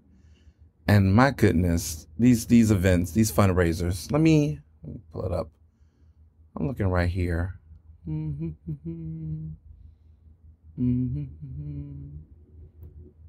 trying to make sure I have the right flyer with the right information, because there's been several things floating around, but I'm trying to find it. Oh, there you go. So it says, join Philadelphia's drag community for Drag Queens for Jim Harity, featuring remarks from Rep. Kenyatta Johnson. They're having this event at Woody's. And I thought to myself, first of all, it's actually happening Wednesday at Woody's. I thought to myself when I heard about this, I was like, what kind of person? I don't know. I just thought it was the weirdest thing ever, because Jim Harity is this straight white guy who is on city council at large. But I guess this is this pandering event. I just thought it was cringy. I just thought the idea was, I understand what they thought they were doing, which was, we're going to have this Northeast, labor back white guy, having a fundraiser at a gay bar like Woody's. And it's like, do anyone read the room anymore? Like, no one goes to Woody's anymore. I mean, let me clarify that. If you are in the know, you know that people don't go to Woody's like that anymore. I mean, the people that go to Woody's now is like, it's folks that's from out of town, folks that's lived in Philadelphia for less than 5 years, old gay men who oftentimes are nostalgic about what the neighborhood used to be. Who else? Women who, think that is gay Philadelphia at its finest, which it isn't. Folks that want to have bachelorette parties. It's that kind of energy. But I'm just thinking to myself, wasn't there already conversation? Well, you know what? I digress. Because I'm like, I want to be like, well, didn't we have this conversation about racism in the neighborhood? Didn't we talk about certain bars? But it's just like, no. Folks are just like, they're focused on other things. They're what I would consider, woke every, 5 seconds. But then they fall back to sleep. And it's even funnier because not even funny, but just disappointed. It's like, so Malcolm, this is what you're doing now. You're bringing in the straights to the neighborhood to have fundraisers at Woody's. And you're just like, oh, well, because it's me my name's on it, then, child. And what's funny to me is that I can imagine, what it would be like if it was somebody else doing it. That's what I'm thinking about in my mind. Like if somebody else was elected, like, I don't know, State Rep Brian Sims, I can imagine, that. But, it's very telling. It's very telling. But, here we are. I think the pride of logic was because, there's all this conversation about people trying to ban drag shows and those type of things across the country. So I guess the logic was, oh, we'll have a fundraiser off of that controversy. No matter how you spin it, I feel like it's tone deaf. I don't get it. The flyer is ridiculous. Speaking of mess, I've been following this petition signature stuff. I'm finally, I want to say caught up, but I'm seeing some of the patterns. Honestly, I can't wait till some of this petition challenger stuff is over because a lot of it is just, some of it is just frivolous shit. And then some of it's just like, oh my God, if you're on the ballot, you're on the ballot. If you're not, you're not. But right now there's a bunch of people being challenged. And I've been trying to follow which ones are making sense, which ones are being dismissed.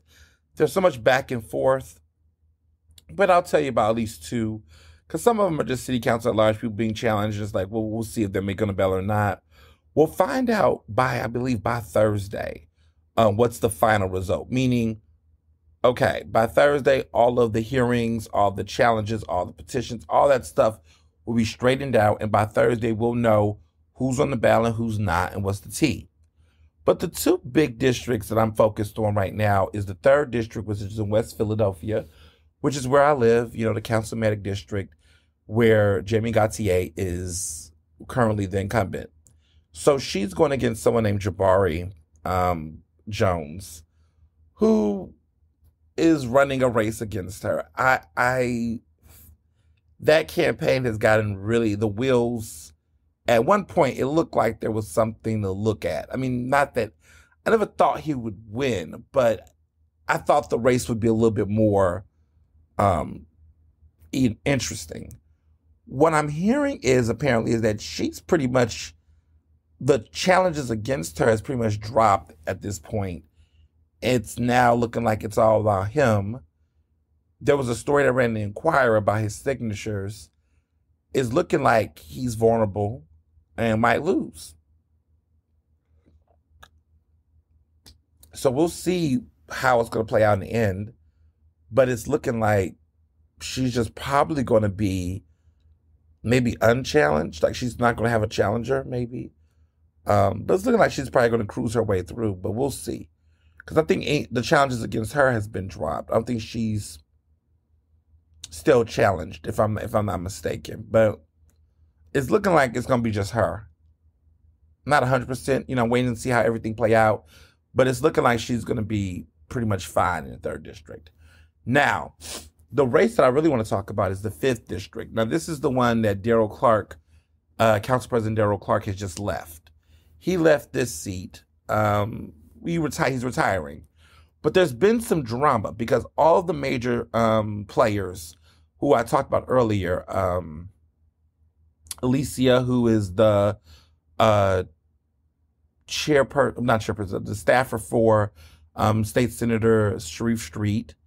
You have Curtis Wilkerson, who is the former chief of staff for Daryl Clark, and you have Jeff Young, who worked previously for Daryl Clark. So you have two of his former employees, and you have someone that works for Sharif Street, who's being backed by Malcolm and some other people in that district. But also, Curtis is being backed by, Daryl Clark. So there's a lot of people who are interested. I just think that the seat it's contentious. If I was a betting man, then I would argue, I would say, if I was a betting man, I would say Curtis right now seems to be the person in lead, which is what I was saying earlier. Like, he's getting some endorsements from a bunch of people. But the messy part is, and this is the part that the conversation's gotten a little south. There was chatter that in one ward, a really prominent open ward, the 8th ward, I believe, was supposed to have a caucus this weekend. And the ward leader scheduled it, told people about it, and then shortly after decided to not have it. And it caused some commotion. There was some speculation that there was going to be a protest, which there was some chatter, but it was only like 2 people who, quote unquote, I believe, protested physically. But there was all this, demand about it. And some people on Twitter got involved and were saying things like, probably people saying, hey, this is the establishment and Bob Brady and Sharif Street that's trying to, allegedly, this was what was the claim, was trying to buy time to get endorsement support for Alyssa Richardson. Not Richardson. Is her last name Richardson? Oh, it is Richardson. Yeah, Alyssa Richardson. That's her name. Okay. So they were saying that the Democratic machine, basically Bob Brady and Sharif Street allegedly were trying to, influence this so that there could be more time to get endorsement support for their fave, which was Alyssa. And that, everybody knows that Curtis Wilkerson is the favorite choice because he's been getting endorsements across the board, including one by the 23rd ward recently. So that was the conspiracy that was going around. But what I heard is that now that petitions have gone out, there has been a lot, ever since all of the candidates are challenged. All of the candidates have been challenged. So the argument is that the ward leaders knew who had the position. The ward leader has been there for like 60 days, I think 60, 90 days. They've only been there for a small period of time. They weren't aware that all of the candidates were challenged and that they felt like, well, let's wait to see how this plays out. And then, like, basically after Thursday, right, they would say, okay, let's see who gets knocked off the ballot, or if anyone gets knocked off the ballot, then we make the endorsement based on that. So that was the logic. So that's why they decided to change it. They really should have never booked it to begin with, because I think that's what caused the confusion. But like in retrospect, it does make sense. Like, I mean, yeah, like if all of the candidates are being challenged, I mean, that looks like a risk, right? Because if you endorse somebody, you don't know if that person might survive. So, one could argue that, you should reserve the endorsement until after you see how the results play out. Is that a conspiracy? I don't know. But to me, that argument that was presented, I think, is sound. Again, timing is everything, but I don't think it's a mass conspiracy that some people think. I've been noticing this thing lately on social media. As a political journalist, this is something that really grinds my gears, is that everyone's trying to play reporter now and journalist now. And it's funny because, white people, specifically white progressives, get to really say crazy shit on the internet all the time. And just, use names and say crazy stuff. And like no one wants to challenge them or buck at them in the same way that if I, right, as a Black journalist who is a person who covers politics, if I say it, it carries a very different weight. And I think it should, right? But it's just something to be said that, like, when I'm talking about general audiences, some people will try to hold me to hold these people like, oh, they'll say to me, like, they'll say, Ernest, this is why this happened. And I'll go, no, I don't think that's there. Well, I saw John Geeting say it. Well, I'm sorry, baby. John Geeting isn't a journalist. He's just somebody who gets on Twitter and says what he wants. Now, he represents what he represents, but he's no journalist. Okay, so no shade, but I don't really care what he says measured up to what I know for fact. And I think sometimes that is what annoys me a little bit about being in this media space, because they'll be like, oh, well, this person said, and it's like, well, who the fuck is this person to say something that is almost like unless you're like the CEO of the company or you're the subject at line, but just out here on Twitter picking and choosing what you want to weigh in on and creating an identity off of that. It's especially when you have personal agendas, like you know, you're running for office, you know, you're seeking this, you're seeking that. It's very transactional and sketchy. And honestly, because people like me do what I do, right? This is what I do as a profession. Like, I have no interest in running for office. I have no interest in any of the other political maneuver outside of covering it. And I think sometimes people who decide to step their toe into trying to lead these conversations aren't transparent about what their gain is. Or maybe what it is just like they're coming from it from one angle because they're trying to carve out an identity. And I've seen it happen all the time. I've seen it happen with a lot of the Helen Gim supporters on the internet, a lot of the, you know, just general folks on social media that come from these different wards and circles and connections and developer-based, you know, worlds. They frame themselves like they're just regular community people, but it's like, nah, homie, you're doing a lot more than that. You're out here profiting off of a lot of the gentrification and a lot of the miscommunication that's going on here in the community. So I tell people, check the source. Check the source. And I'm not, you know, saying one person's wrong or whatever. I'm just saying that I've noticed this trend lately where some people just are treating themselves like they're amongst the... I'm going to be cute. I'm going to keep it cute. But yeah, so the 5th district is in shambles. There was a guy initially who was announced he was raised. His name is John Hankins. And I was a little annoyed when I found out. I think he withdrew last week. You know, my thing is that there's people that have been running literally since, oh my God, I don't know, like August, the summer. Like, they was putting up flyers, announcing and talking. And it's like, you do all of that. You spend all these damn months promoting and talking about your race and doing X, Y, Z, but you can't get on the ballot when it's all said and done. It's like 750 signatures. You can't get 750 fucking signatures. You're knocking on all these doors. You're doing all this stuff. I mean, like, it's just, to me, it's just the most annoying thing. And you can and I feel like every election cycle, you always know those handful of people that's like, you're just in it for something else and you're not going to make it on the ballot. Winning is almost impossible. But like, even the mere fact of whether this circus will be on the ballot or not, it just feels like there's always some buyout, some cross out, because it is not easy running for office. And a lot of people, I think, are starting to realize that. Like, it is not easy to run for office. And we got to stop, you know, this culture of everybody run, because then you get in situations like what happened to your fave trash man, which, by the way, me and him spoke. Stay tuned. I'll just say that. Me and him have spoken. Stay tuned.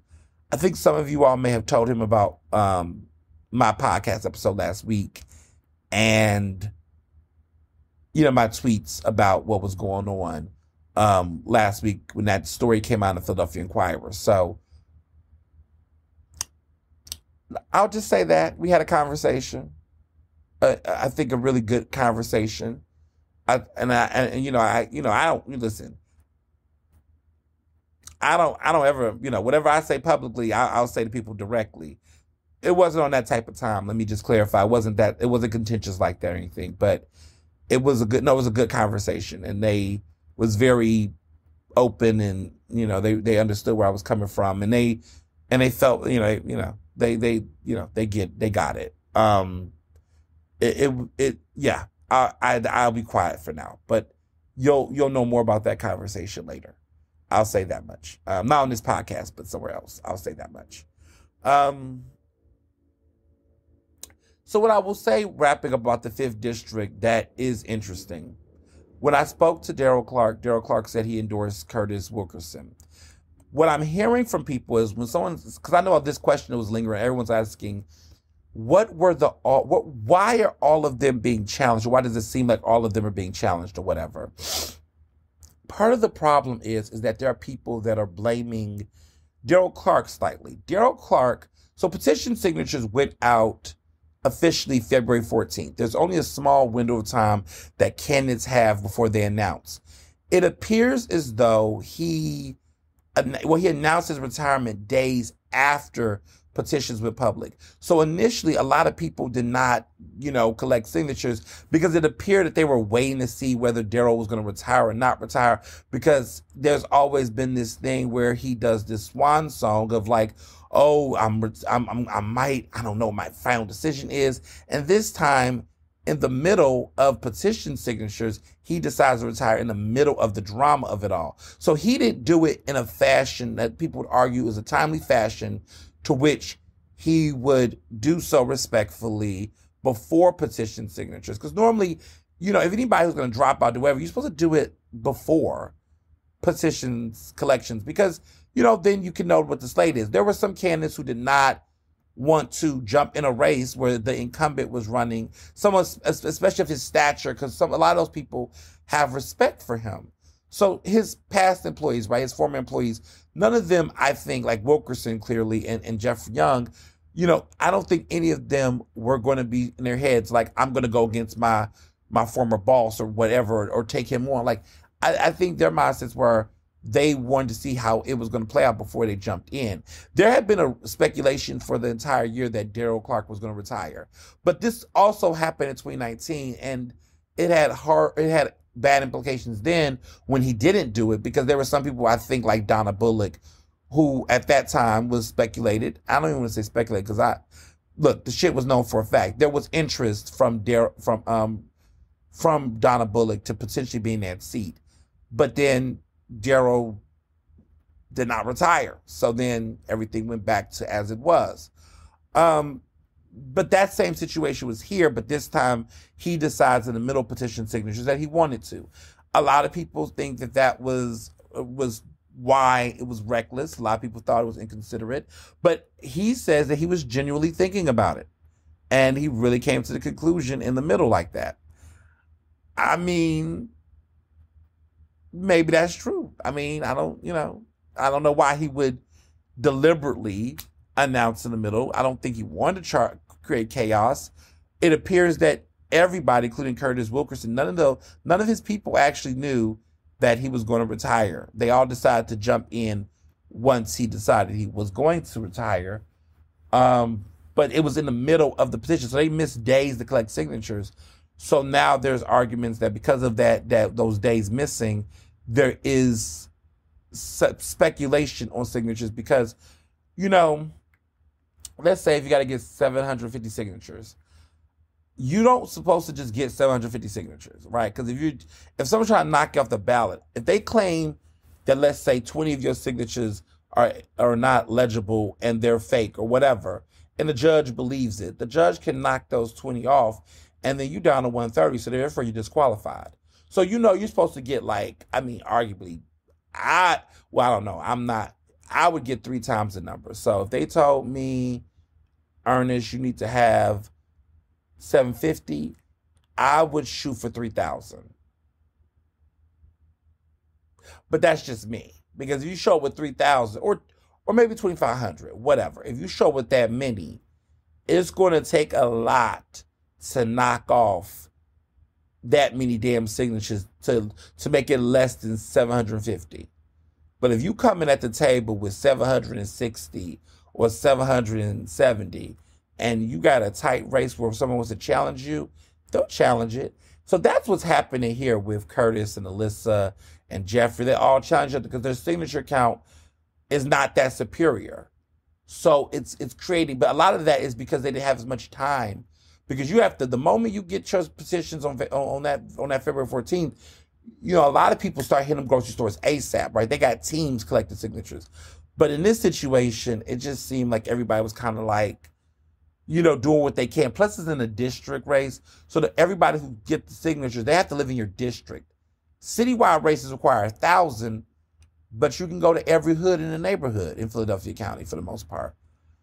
If you run in a district, you got to get it specifically at where you live. So you want to go to grocery stores, maybe some corner stores, you know what I mean? Gas station maybe, but you got to really, it's hard because you're going to have to go to public libraries, which ones ever open, but you're going to have to go to like super, super local events to guarantee that your residents live in the zip codes and live in the district. So it's a lot of work, but again, if you can't get the signatures to run for office, what makes you think you'll get the votes to get elected to office? That's just my logical thinking on it. So we'll see. So I have a little update for you. There was a lot of chatter around last week's episode where I discussed this guy named John Brady, who was out here having my name in his mouth along with Will Mega and Melissa Roberts, other people, just black folks, that he was trying to act like could possibly be behind this really, really spicy Twitter account called Philly Blast. Now, I think over time people realize that it's clearly not me because, one, I don't put typos in my shit. Second, I get paid for my shit. Third, what the fuck, y'all? I put my name on it clearly. So one of the people, somebody listened to this episode, Will Mega, saw John Brady at this event, and he kind of rolled up on him, not on a violent tip, but just was like, I heard you was looking for me kind of energy. Safe, but at the same time, confrontational. Apparently, John Brady was covering his tracks. He used a scapegoat for why he said what he said, apparently. Now he's, thinking twice, saying, oh, I wasn't, that wasn't intent. First of all, Philly is small. People hear things. Now he's trying to cover his tracks about saying that he was relaying a message here versus that it didn't originally come from him. All right. Okay. All right. But see, moral story here is, you got to make sure you're mindful about what you say about people because you never know. Listen, you have to know. If you said something, just know that it could get out if you're not talking to your close friends. If you're out here in the public just having opinions. I can't tell y'all how many times, people are wild, where they'll be at an event and somebody will be saying something and they don't even text me unless it's like someone close to me that I trust. But it'll be like, they will send me, they'll pull out that little phone, a little Instagram, and send me a DM video of somebody saying some things. And half the time, not even half the time, I'll say 90% of the time, I don't necessarily confront said person because maybe whatever the person said, it's not anything that rises to the level where I need to say anything, but it's just interesting because I like to I don't know. I just like to know who's fake. And it's just duly noted in my head for different reasons. And you can imagine what they are, right? Like, you go to an event, you see somebody, and it's the same person that's like, oh, hi, how's it been? And, what's been going on? And it's like, what's been going on because you're sitting up talking about my book tour and why you didn't get an invitation to something. And you didn't even realize that somebody in that room was an Ernest fan and wanted to let me know in their own way. Like, ops be everywhere.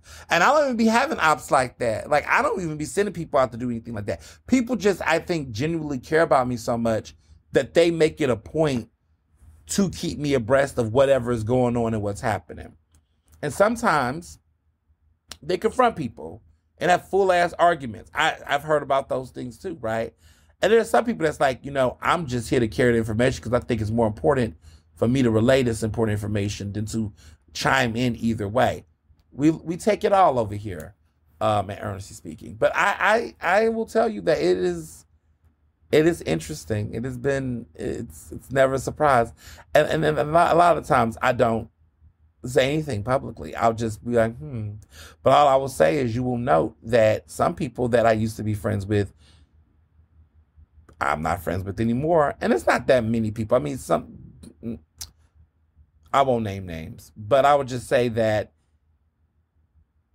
you take that healthy distance from certain folks that are just around to be around versus to be sound. That there is a difference. Presence versus actual performance.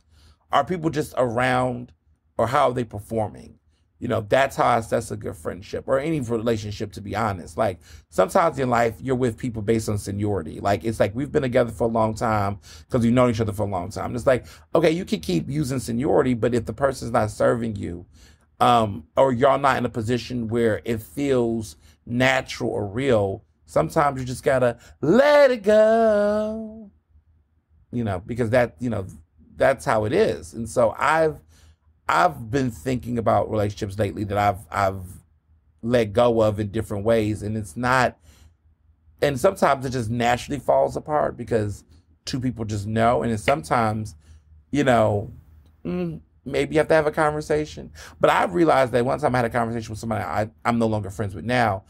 I tried to give them, like, basically upfront, like, say, hey, this is this, and then they just never, and then even after that, they still were not. It just still wasn't right.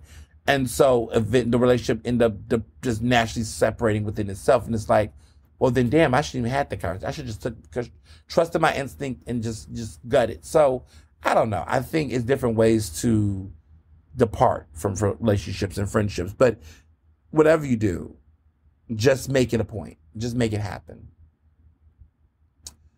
In a timely fashion, because life is too short to be lingering with, folks that you don't trust or you don't feel, completely connected to. So that's that. So these mayors are finally fighting. Let me just say that. And okay, so I wrote this piece last week about that. I think it's time for gloves to fall off in the mayoral candidates race. Now, right now, only one candidate is being challenged, which is Almond Brown, who's a state rep. He is being challenged apparently by Jeff Brown's people, which allegedly. So I would say that the reason why that's happening in my mind is because Jeff Brown and Almond Brown, they have the same last name. And if somebody's, if there's a petitions, somebody might be like, oh, okay, Brown. Yeah, I do remember Brown. Okay, well, I'm black. I think it's Almond. Is it Jeff or Almond? I mean, it's probably Brown, one of the Browns. If they see the last name and the positioning, they might, arguably. But see, I don't know why people assume Philly voters are so dumb. I don't think Philly voters are dumb. I think the people that actually go to the polls to vote know who they're voting for and why. I mean, some of them may be following the petition of the Democratic Party, and that's their prerogative. Some people are like, look, I just want to elect Democrats because that's just what I'm going to do. So they will be instructed by whatever the positions are. But because Philadelphia has such a very low voter turnout, I feel like, which is not good, but I feel like the people that do vote, they pretty much have an idea who they're voting for and why. I think, there has been surveys and data being collected that says that like 50% of residents don't even know who their state representative is or whatnot. Now, I know who all of my elected officials are, but what I will say is that some of this could be caused by redistricting. But I'm gonna be cute because there was just a big redistricting last year, and I lost my previous state rep. So my previous state rep last year was actually Almond Brown. But now my new state rep is Rick Kajewski. I found that out based on redistricting. I'm hearing about the maps. But I believe I haven't started voting for, I think maybe November was when I was first able to vote for my new state rep. But I just think that might be one reason why some electors don't know. They were also talking about apparently city council people apparently didn't know their city council person or whomever. I mean, and that doesn't have anything to do with redistricting, but I just also am wondering, like, who are those people they were surveying? Because in a situation where only 30% of eligible voters are voting, then when you look at the 70% out there, if they're not participating regularly in the voting process or local elections. But anywho, I wonder if they should have. I'm referring to the Linfest Institute. There's this big survey on civic engagement, how people are feeling about the city, and a lot of it. I would say, a lot of it's like doom and gloom. Like there's a lot of people who just simply are not happy with the way the city is going, the direction is going. The top issues in respective order is public safety, number one. Number two, education. And number three, potholes. People care about potholes. Okay. I mean, I don't drive, but I do, my husband drives. So I do get it. The pothole situation in Philadelphia is wild. But what I was hearing in an interview that I had with Jim Harity from City Council, this is for City Council Live, he said that a lot of these quote unquote potholes aren't potholes. They're actually these gaping spaces, like almost like manufactured potholes that in construction, there are a lot of construction that when they do the road pavement, sometimes they fill a gap where it implies that it's up to speed like an even road. But honestly, they're just speeding up their construction process. And eventually these quote unquote fillers fade into a shallow spot, like a big, huge, shallow spot that then drivers drive over. And of course they fill that under before they go up. It's very, I'm sounding very mechanical here, but basically some of y'all may know what I'm talking about. Like in construction, when they're supposed to pave out these roads to make them even, sometimes they apparently put something over it that gives the impression that the streets are like, oh, everything's even, smooth. But in reality, that's only a small little substitute before eventually that shit falls off.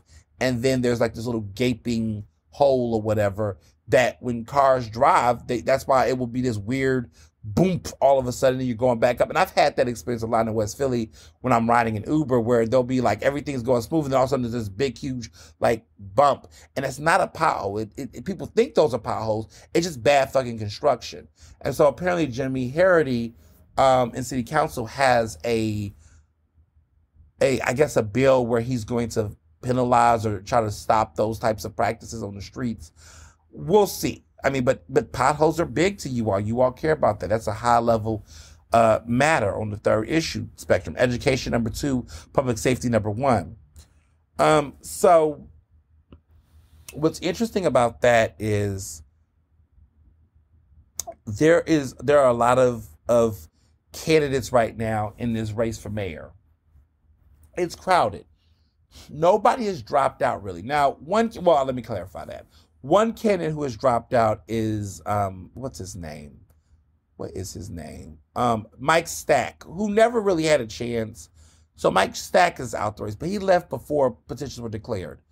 But everyone else is pretty much still on the ballot, right? Well, as you know, I've already told you who my viable candidates are. And everybody else, I'm sorry, James Leone, former judge James Leone, Warren Bloom, I just don't find you viable. There's this other now guy, his name is John. He's a white man who is, I guess, a former cop or something, and he wants to run. Now, let me tell you why he matters for now. It's because there was ballot petitions, which people are talking about ballot petitions, and he had a really great ballot petition, which has gotten folks really excited. So, for people that don't know who this guy is, I want to make sure I say his name right, but his name is John Wood, and he served on the Marine One, and he has an ex-cop brother, but he's also declared bankruptcy twice. And yeah, his name is John Wood. He is on number one on the ballot. So for what I mean by on the ballot is that right now, like last week, they have this historical thing in Philly City Council where they get a coffee tin, can, and then, somebody that the person's been connected to or whomever comes, and they have your name in there, and they pick your name randomly out of the tin can, and that will decide what ranking you will be. So John Wood was number one.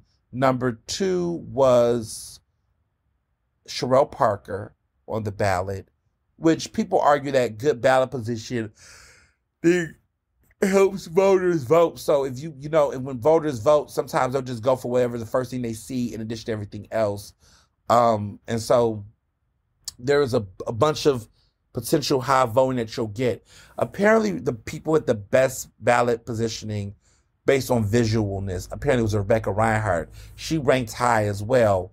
Who ranked super low was Helen Gim. I don't think she was at the total bottom, but apparently she ranked really low in the positioning. For city council, it seemed like a lot of the incumbents were very, very low at the bottom of the ballot position ranking. But I want to make a very interesting point. I think the whole ballot positioning thing, again, isn't as big of a deal for city council people. Now, these judicial candidates running, I can see that because people don't really follow the judges. But there is a Black woman who is at number 1. Her name is Natasha. She's a candidate running for judge. She's ranked number 1 on the judges list for Court of Common Pleas. And so I think that ballot position is going to help her really well. I could see her winning. And I think she will win. I hope she does. Just to be honest. But she's ranked number 1. And it'll be interesting to see if petition signatures and all that, not petition signatures, but like just the overallness of voters. Because I feel like some people might look at the bottom. Now, I kind of have this thing that I do sometimes where if I don't recognize all the names, I then go for women. I'm just like, okay, well, who are the women running? And if I can spot the names, I'll vote for women. Of course, women Democrats, but that's what I will sometimes do if I have slots. If I don't recognize a guy or certain people, I'll just go for the women, So there's interesting ways people choose to vote. But I don't think the rankings are going to have that much matter. So in city council last cycle was in 2019. Derek Green was so low at the bottom. And I remember there was a lot of people worried about him because there was also some messy stuff going on with ballots and during election time, people was cutting him off and replacing him for other people. It was really bad for Derek when he ran for city council large for re-election in 2019. But in the end, he had the 4th largest amount of votes. So the ranking was then Helen Gim had the most votes for city council at large. Alan Dom was number 2. Isaiah Thomas was number 3. Derek Green was number 4, and Catherine Richardson was number 5. So in spite of being at the very low, he still had the 4th highest voting. So, and I'll tell you, part of that is, again, name recognition, being an incumbent, a lot of different factors. But this city council large race right now, I feel like I know who's going to get it. I think I know how that's shaping out to be. I feel like it's pretty much we know who the 5 are going to be. Am I ready to say that now? And maybe give me a next week. Let me find out next week. Let me see who's going to get off this ballot because that's going to shape the race in a certain kind of way. Let me see who fall off before I put that final 5 out there, who I think. Because at this point, I'm not making endorsements. I'm just telling you who I think will be there. And it's whether I like them or not, to be honest. Because some of these people, I'm just like, ugh. But it's looking good for you, right? I can do that. That's what journalists do. You can hold nuance for the things you like and the things that you don't like in politics. You have to, because at the end of the day, the public needs to know what we're going up against, right? So the race, at first felt a little boring. I'm not going to hold you. And I've been talking about this for a while. Like, I just felt like there's no fire. Where's the energy? Where's the drama? That's what I thought before this week. Let me just clarify, because I'm not singing the same song now. But it just felt like it took a lot for us to get to this point. It took a lot for us to come to some level of agreement where we could talk about what's happening in politics. Like, okay, so is it that we wait until people get on the ballot? I don't know. I think everyone was trying to weigh it out. They didn't want to get too ugly. But as a result, it's been boring. Like, I don't know. Voters, I don't think, know who they should be going for. Like, are we going for the tough on crime candidate? Oh, my bad. Everybody's tough on crime now. Nobody's talking about defund the police anymore. Everybody's going the whole, they're finding some way to say refund the police in some type of weird way, which is a little cringy. Everybody wants to talk about public safety. Fine. They're not debating on whether or not there should be more police. They're debating about how many more police. It's a little disappointing. There are people like Alan Dom, who I would say is taking some interesting, staunch approaches. Like, he's like, look, I want to abolish the sheriff's office. And I'm like, hell yeah, personally. But but there's different things that there's some candidates are doing, but like a lot of it is just not enough distinction. Like people are still trying to feel like what like Alan Dom and Jeff Brown, these are two rich white men. I'm still trying to figure out why both of them want to run for mayor. I feel like the type of super rich businessman model is like, ugh. But let me tell you about that Jeff Brown.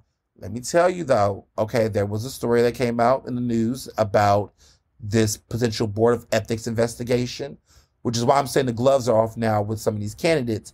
They are looking into what did he coordinate with his with a PAC, which you're not supposed to do, with outside independent expenditure. To be honest, I'm not going to say yes or no because again, I'm not the one investigating it. But what I will say, from my personal observation, this is just me and my analysis. It can be subjective based on how people perceive it, whatever.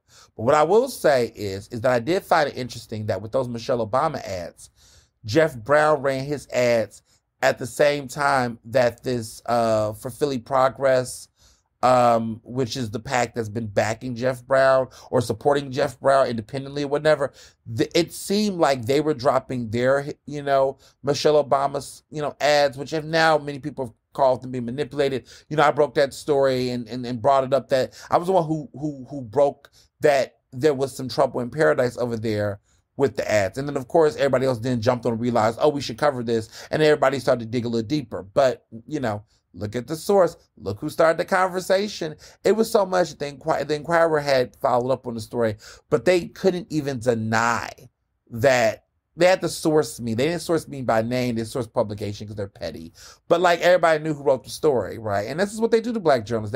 They have to bite off our work. They don't cite their sources. They play those type of games. They don't give full, credit. Like, I don't know. It's always funny with them when it comes to stuff like that. They've been doing that to me for like years. Like I would break some story and then they jump on it, try to reduce what I do. Like one time they referred to me as a blogger in an article, and I was like, yeah, no. They referred to the LGBTQ section of Philly Mag as some, LGBTQ blog site. And it's like, bro, it's in Philadelphia Magazine. Put some fucking respect on it. Stop playing. Like, stop fucking playing. And it was that kind of hateration that was happening a couple of years ago. And they always play with me like that. Like, they'll say, Philadelphia Magazine writer. Child, I'm the editor at large. Like, I have a title. Stop fucking playing with me. They do little things like that to try to undermine the work that I do. And they've done it because y'all already know what's going on. So it's like, it's a little bit of the shady shit. And when I talk to some of these reporters directly, because I'm like, excuse me, I want you know who I am. Don't play with me like that. Don't go, oh, no, it wasn't me. My editor did that, or my editor added this. They blame the editors, child. But whatever the case is, it's like, why are we playing? Because there's nothing on my bio that says writer. It says journalist. And you say writer, anybody can write, but not everybody can be a journalist. And if I'm doing reporting, right, and I'm actually doing sourcing, that's journalism. Investigating, right? That work I do, that's not just writing boo-boo, okay? That's actually journalism. So there is a lot of disrespect that they do with a lot of sourcing around the stuff that I do. And I've noticed pattern for several years. And I think if I see them do it again, I am going to say something. I try to keep it, I just try not to get into some of that type of stuff. But it is at a point where I feel like it's just disrespectful. And I do feel like it's slightly intentional because I don't see them doing that with other journalists in this industry. But oftentimes they're not citing other Black journalists' work outside of people that work for them. Well, I'm just saying, it's just interesting. And some of you have seen it and have told me about it and said, hey, I noticed they did describe you in this way, or they did. Yeah, that's all. They're playing. They're playing. They've been playing like that for a minute. But Jeff Brown is in a situation, for sure. And it's prompted Derek Green to have a press conference last Thursday where he basically had it outside of City Hall and publicly said, like, he thinks there needs to be more transparency in the investigation, meaning that this investigation shouldn't be prolonged until after the primary, which is on May 16th. He believes they need to get to a resolution and figure out what the consequences are long before that. I agree, because this is the same thing that has happened with Krasner. Krasner has had ethical violations around campaign shit for like ever. Every cycle, he always gets reported when he runs. He gets in trouble. He gets fined. It's oftentimes for the same shit with the same people. And they announced it like late November. Like it's always like after he's won or some shit. And this has been like a pattern that has happened in 2 cycles. I remember when it happened, what, 2017 was it? And then before that, 2013. I remember, wait, it was last year. It was 2022. Then it was in 2018, like when these fines happened. But like he's violated the ethics countless times, and it's always with that Real Justice PAC, which is Sean King's co-founded PAC. It's that same circle of people, and it's embarrassing. And people never. And it's funny because I've been writing on this for several years when it comes to Krasner and them. But like the funny thing is that like I will write this stuff in advance, like in the midst of the primary, and then there will be follow-up reporting that would then happen later on after the general election in November, where the fines would then kick in. So I understand Derek Green's argument. Like he is saying to himself, look, if this man is really violating ethics, he should be stopped now rather than get fined later. And I wonder if that was Jeff Brown's strategy. I don't know. I don't want to accuse the man of doing something he hasn't done, but I'll say allegedly, because it is allegations right now. There has been no, final rulings. But, if these allegations are true, I mean, given how much does the Board of Ethics take their pretty time, one could argue that he probably could have allegedly thought to himself, I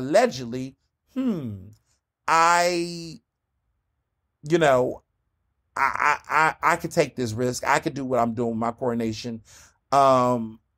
What's the risk? Could I get disqualified? Probably not. I might get fined. I'm rich. I'm gonna do it. I'm gonna, whatever, I'll take the fine, but most likely this is not going to impact me until after election. I just need to win this primary. So I wonder if that was assessed allegedly. If that's just a theory. It's not. It's a theory based on the allegations. I'm just saying to myself, this could be something. If this is true, that could be the logic. And honestly, that shit is strategic as fuck. Because it seems like Board of Ethics, I don't know what they're doing over there when it comes to these elections, but it's like they're not responding and reacting in a fast way that can guarantee consequences. We'll see. Because even they're being tight-lipped about whether or not they are doing an investigation, but it's pretty much looking like there's an investigation for sure. But the gloves are coming off. So apparently there's been more. So Alan Dom has been coming for Jeff Brown in ads. There's a website called The Real Jeff Brown, I believe .com. I'm about to actually look it up as I talk to you, because I saw this and I was gagging. Yep, the website is called TheRealJeffBrown.com. And what's interesting about it is that they're saying that, they're running these ads. They're saying Jeff Brown is running an unethical campaign. They cited my piece about Daily Beast. They cited my article. They said Jeff Brown isn't just honest. And they ran this Daily Beast. Grocery tycoon's mayoral campaign has ticked off Michelle Obama and Black Philadelphians. That is my story. And they properly cited it. They shared a quote. But they said Jeff Brown isn't ready for the job. I mean, they did their research. And this is Alan Dom's group who paid for it. Paid for this website, paid for and authorized by Alan Dom for Philadelphia, and they announced the treasurer. I mean, Alan Dom is not playing any games, and they even ran my headline for my story. They ran that in the attack ad. So I'm in an attack ad, y'all. My article is, my work is. I mean, honestly, I don't write the material to be an attack ad, but I'm just like, wow. Damn, they really be reading. These campaigns really be reading. So does the public. But it's like, damn, like when you're covering a race so well that, your work becomes a part of the attacks and the conversation. I mean, I'm not saying I'm smitten. I'm just saying, like, listen, it's the work, right? So it's a lot going on. and I'm super excited to hear all the news. But I also have some breaking news that I just received, which is why some of you who are used to listening to my podcast super early in the morning, I had to wait for this tea. So I'm gonna get to this I'm gonna read this in a minute because it might come out before everybody else hears it. So it's a little much going on. But let me get to this. So this ethics investigation, I am definitely keeping an eye on. Derek Green is definitely going after him for it. Alan Dom is going after Jeff Browning's ads. He's running TV ads on websites. Apparently next week or this week, they might start going after Helen Gim. That's what I'm hearing. I'm hearing that a lot of the energy has been between Alan Dom and Jeff Brown's getting the work, but apparently the focus is going to be on Helen this week. That's what I'm hearing from political insiders around these attack ads and conversations, that it seems like there's a cycle. And the cycle typically is, throw tomatoes at Jeff Brown. Go at Jeff Brown. Or some people going at Alan Dom. It just seems to be a fight amongst those two. And then now there may be some attention on Helen Gim. Now, other important news. Last week, Rebecca Reinhardt got her second mayoral endorsement. The first person, mayor who endorsed her was John Street. And then the second person who endorsed her was Michael Nutter, which was last week. And now, apparently, Ed Rendell is making an announcement this week. Now, I don't know who the person is. There is speculation that Rebecca Reinhardt will get that third endorsement from a mayoral candidate. Now, Daryl Clark told me that he's going to also soon announce who he's endorsing, for what it's worth, if people care. He seemed very kind of like shrugs about it, but apparently it's between two people. Not between two people. He's going to announce one person. People are speculating that person will be Cheryl Parker. That's the speculation. Some people say, well, maybe Maria, because he really has a good relationship with Maria Quino Sanchez. But it's looking like he might endorse Cheryl Parker. That is the rumor. We'll see. But Ed Rendell is also making an endorsement soon, for what it's worth, I suppose. He's the third mayor making an endorsement. People speculate it's going to be Ed Rendell. It's going to be endorsed Rebecca Reinhardt. 3 mayoral endorsements is nothing to sleep on. These are like 3 of the most contrasting mayors of the moment. Ed Rendell is nothing like Nutter. Nutter is definitely nothing like Street. So for all 3 of them to have a common consensus around Rebecca, I do think says something. It is a notable, distinguished fact that, look, I got the endorsements of 3 mayoral candidates. And honestly, the 3 recent mayors, because no one wants a Mayor Kenny endorsement. Do anyone want a Kenny endorsement? Does a Kenny endorsement hold any weight in 2023 for anything? My goodness. He couldn't even endorse himself without people not taking it seriously. But I digress. So they're fighting. They're fighting. The boys are fighting. We're going to see how this process plays out. But it just seems like finally the mayor's race is getting hot. Like hot. Now the gloves are coming off because we're in the final leg, people. This is the part where folks stop spending much time trying to get endorsements and fundraising. We're about to get to the point in the story where it's time for people to just declare. So at this Mayoral Candidates Forum in Philly, I'm looking forward to seeing how that's going to play out. But a lot is going down. But I'm going to tell you this breaking news I just got. There is the largest protest-related settlement in Philadelphia history. These lawyers who were a part of this was Kevin Mincy, who I know, Marnie Jo Snyder, she's a part of it, and Michael Cord. Now, there is a record $9.25 million settlement that was secured from Philadelphia, City of Philadelphia, by civil rights attorneys for police abuses that occurred on 676 and in West Philadelphia during the 2020 protests following the murder of George Floyd. On March 20th, 2023, Philadelphia trial civil rights attorneys Paul and Hessiker, Esquire, Kevin Mincy, Esquire, Riley Ross, Esquire, Marnie Jo Snyder, Esquire, and Michael Court, Esquire, will join with co-counsel to announce the settlement of 4 lawsuits for a record total of $9.25 million. Those lawsuits included Hugh et al. Versus City of Philadelphia et al., which was filed on behalf of 237 plaintiffs, and 3 other lawsuits, all 4 of which were filed after the protests against police brutality and in support of racial justice took place in Philadelphia on May 31st and June 1st of 2020. The total of $9.25 million is the largest amount ever paid by the city of Philadelphia in a lawsuit resulting from a mass protest. Also, the city of Philadelphia, in connection with the lawsuit filed by the NAACP Legal Defense Fund, has agreed to commit $500,000 to a fund that will provide counseling to victims of police violence. Quote, to hold the city and the Philadelphia Police Department accountable for these brutal attacks, Kevin, Riley, Marnie, Joe, Michael, and I formed a team of social justice lawyers involving our 4 law firms within days of these attacks. After more than 2 years of intense negotiations, we are proud to be able to announce a historic settlement, says Paul Heckenzeller. The Hugh plaintiffs represented a broad swath of Philadelphia, including residents of West Philadelphia, students, teachers, workers, veterans, and clergy. The attorney and some clients will be present at a press conference on March 20th at 11 a.m. at the Paul Robeson House and Museum at 4949 Walnut Street, Philadelphia, to make a statement and answer questions. Now, that is in West Philly. That's not too far from me. I definitely want to see what the tea is. Media going to be all over the place. I am going to stay my black ass home. But I'm happy to get this information so that people can, be aware of what's going on. They didn't found a settlement, y'all. Y'all heard it here first. But it's interesting that this is now taking place because,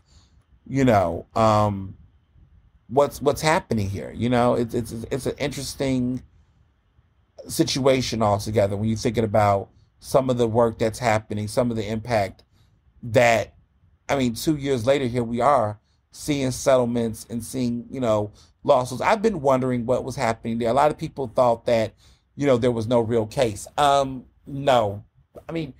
All of that line that came from the department to me, this is embarrassing. $9.25 million of our public taxpayers' dollars. That basically, that's why the Philadelphia Police Department has all that money. Is it because they're trying to, they need a lot of money for these lawsuits? Like $9.25 million? Because y'all wanted to tear gas innocent people? I'm just going to leave it there. Choices, people, choices. So there is this, I want to talk about a couple of movies now and things going on because there's so much happening in Philly politics and also locally and also nationally. Our president, our former president, might be getting arrested this week, and I'm just still processing that. But there is a movie I did catch up on and some TV shows, some music. So Swarm, I watched it. It's on Amazon Prime.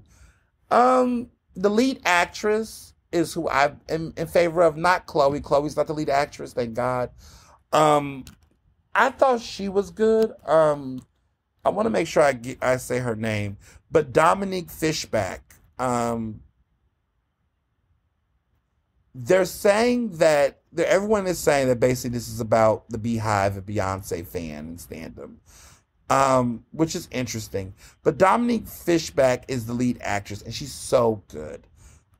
She plays, quote, the world's biggest and most murderous Beyonce superfan in Swarm, a blood-splattered pop culture provocation from creators Janine Neighbors and Donald Glover. Her Houstonian character, Dre, is willing to max out credit cards for concert tickets. I'm reading from Roger Ebert. They gave it a 3.5-star review, which isn't bad.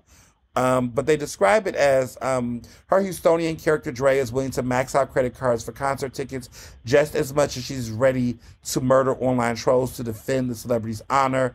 It matters only for legal reasons that the singer Fishback's Dre is obsessed with is actually referred to in this Prime Video limited series as Najah, not Beyonce. But the opening words before each episode, as abrasive as other things in this In Your Face limited series, say plenty. Quote, this is not a work of fiction. Any similarity to actual persons living or dead or actual events is intentional. See, so it is, let's be clear. They want the smoke. They knew what they were doing. First of all, anything with Donald Glover's name on it is always going to be in some mess. No shade. Atlanta, all the references. This is intentional. It's clearly about Beyonce. Chloe's in it. Everyone's been talking about the goddamn, 5 minutes of the damn show when Chloe is in this sex scene with Damson Idris, who everyone thinks is cute. He's cute, but, everybody, I don't know. I think he's overrated. I mean, he looks nice. He's a nice guy, Snowfall, I guess. But they just really react like he's like, I don't know, Daniel Kaluuya, which I think is a nice-looking guy. But, he's no Jonathan Majors, which is nothing to be shady for. Everybody has their purpose. But I just think that sometimes, I don't know. But anyway, he's in this sex scene with Chloe. We don't see Chloe per se. We see the back of her. And this girl can't get a break. Chloe, I just wish we was talking about the music and not talking about Chris Brown and not talking about these other things. I don't want to say I'm worried for her. I just feel like she's in this space where it's a lot of things that's getting attention, but I don't necessarily know if it's the type of long-standing attention that's going to help elevate her career. And she's so talented, and I feel like we're not talking about Chloe's talent. We're talking about 1,000 other things around Chloe. And I don't know, like, if that's, because I do know the industry likes to create hysteria and hype. And so people are trying to say, oh, just the internet. But I'm like, I've been around to know that that a lot of these things is attempting to drive traffic and interest. There is I personally believe that there is a team that is in the industry backing Chloe or supporting Chloe. I don't think it may be her immediate team, but, she's signed all these different contracts, and I think that they are trying to make her, and she is to a certain degree, but this pop cultural, moment that isn't just about movies, but just like not just about music, but just talking about her in a different light. And I think to some degree that can be good, but then in some degree it can be overexposure. And so I'm just worried that Chloe might get along the lines of being overexposed. That's just what I'm thinking. I'm not saying she's not talented. There's no question there for me. I'm just wondering if she's going to suffer from overexposure. Like, I think Meg took that break, Meg Thee Stallion, and I think that was great for her to take that break, because at one point it just felt like we were seeing Meg Thee Stallion everywhere, being everything everywhere all at once. And it was like, okay, this is a lot of Meg, but the music wasn't, I mean, she did drop a second album eventually, but at some point you're just like, okay, some of these celebrities that you see on everything, you're like, all right, I need, what's going on? So where's the new album? I mean, this Swarm, this movie, whatever, but apparently the new album will be coming out later on in March this month. So we do got this upcoming Friday, whatever. She announced tour dates. It seems like a small tour date schedule, which makes me believe that she's going to actually be opening for Beyonce. I think that. I could be completely wrong, but I feel like because of how short her tour schedule is and small, it just seems like the tour it's a little mini tour as a little warm-up. But she's going to actually be doing most of the tour and promotion of this album on the Renaissance tour. That's my theory. Could be wrong, but whatever. She had an album cover release drop. The album cover is an album cover. I mean, that's what I'll say. I was, her rationale for why she has the cover is, I suppose, a lot, or I guess it's coming. She hasn't announced when the album's coming. She just announced, the cover itself. But the album's called In Pieces. I thought it was called In Pisces because I thought it was going to come out during Pisces season, but now that's not happening clearly. So we'll see. We'll see what's going on. We'll see what's going on. Now, I do want to say this, though. I listened to Endless Summer Vacation, the new Miley Cyrus album. And listen, justice for Endless Summer Vacation. I know people thought that there should be some more depth and things. Listen, Miley Cyrus, I know, and you listen, she's the one artist, I will say this, that in spite of all of the cancellation and the problems that she was having, baby girl always produced good music. It was always good music. It wasn't, let me clarify that. It wasn't the right music, but it was always a bop. The girl has bangers in her. I mean, no pun intended. She does have bangers. That album, Bangers, as problematic as it was bangers. Now, someone said something. It was Quinetta Brunson, who recently got one of these little internet people together. Somebody was trying to lie on her whole narrative around charter schools. And she was just like, child, that's not what I said. That's not what it is. Let me get you together. West Philly style. So Quinetta Brunson, Quinta Brunson. I always say her name wrong. I always say Quinetta. I knew people was going to catch it. Quinta Brunson. Quinetta. I know someone named Quinetta in real life. Don't judge me. I grew up in Houston. But Quinta Brunson, okay, because they names almost like sound the same or were spelled the same. Anyway, Quinta Brunson got someone together on social media, and it was this weird like exchange. Really, the person was just trying to act like, I'm going to say this again, Abbott Elementary stuff. It was just this whole thing. And so she responded back saying, like, listen, that's not true. I went to public school, and at one point someone went to charter school, and I did have a charter school experience. And she was saying, just because you like something, that doesn't mean it can't be critiqued. And that stuck with me, because that's exactly what I tell people, that, listen, you can like the things you like, but you have to recognize that when they're being called into question and critique. Now, let's be clear. You can't be just liking everything, okay? I don't think you could be like, I love R. Kelly, but he deserves to be critiqued. I'm sorry. Nah, bro, you got to get out of here with that. But, like, there are some situations, even Kanye at this point, I'm sorry. Don't be telling me Kanye's a genius. Like, child, get out of here with that.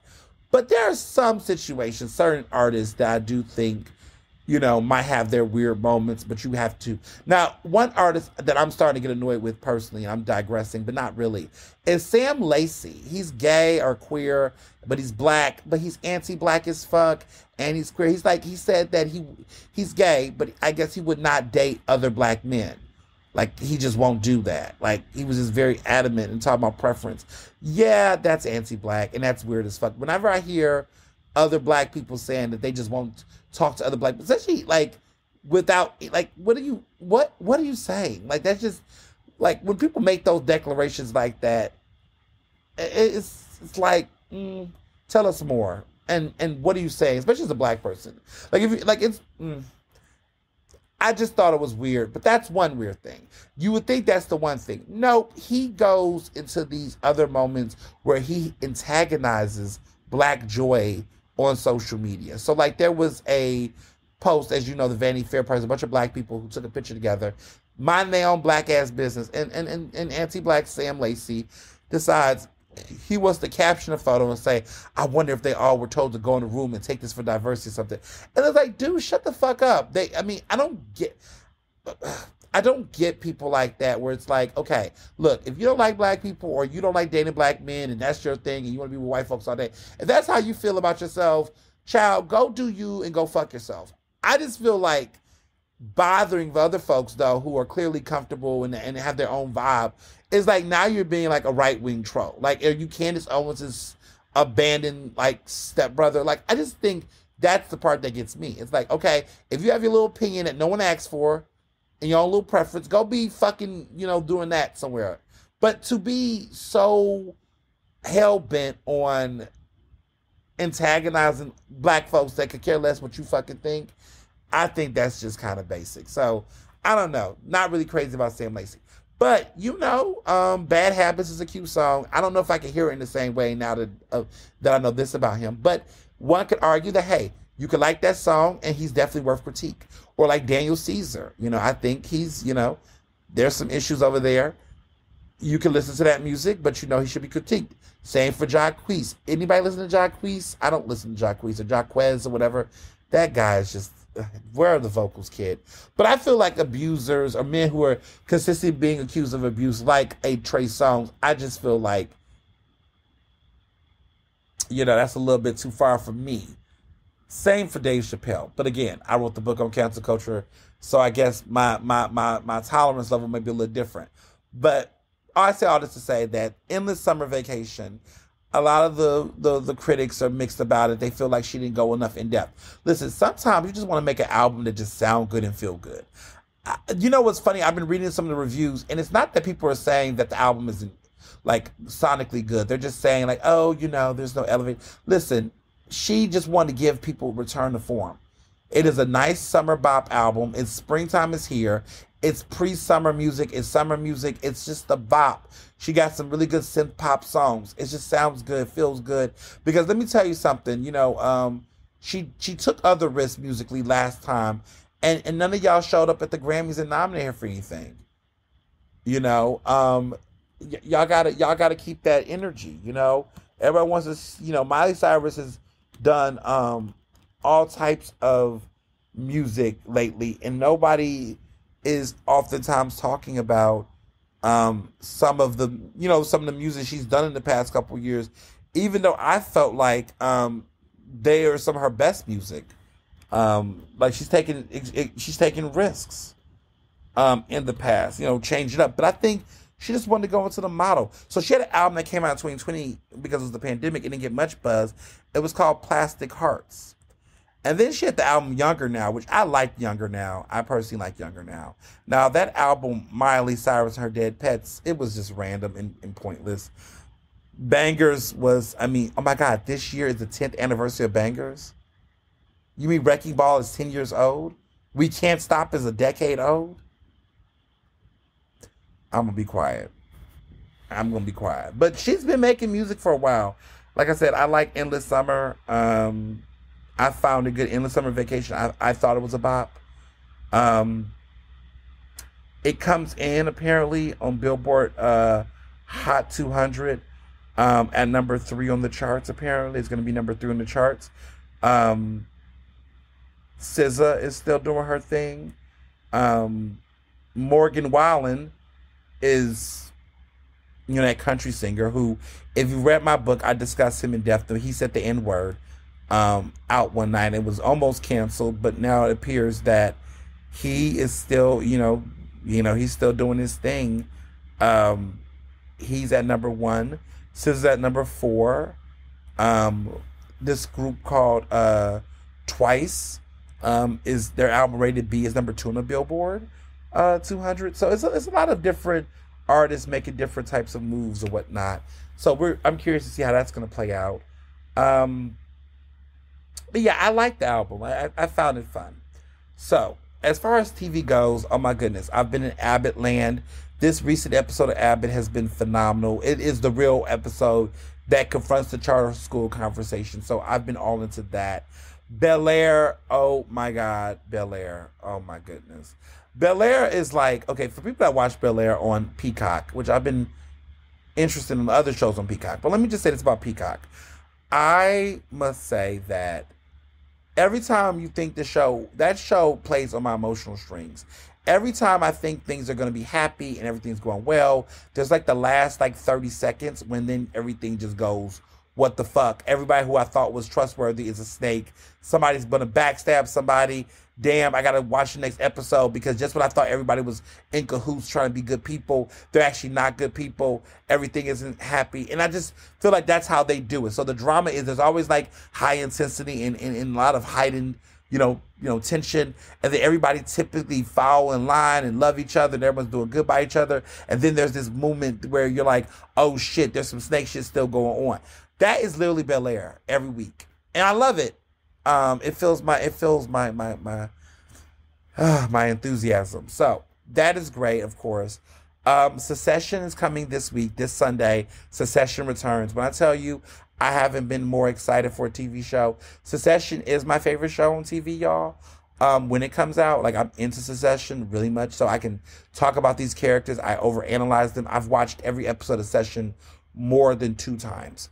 That's how committed I am. This is the final season, the 4th and final season, which I'm a little pissed. Like I said, I thought this show could have about maybe 2 more seasons.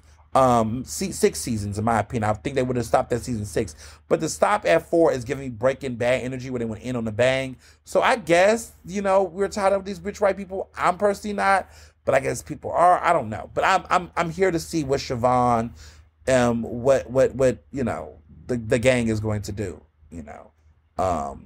because it is so much going on Succession. And the last episode, the final, when, one of my favorite characters on the show, which, as you know, is Tom, at the very end, when he go up to her and says, is everything okay?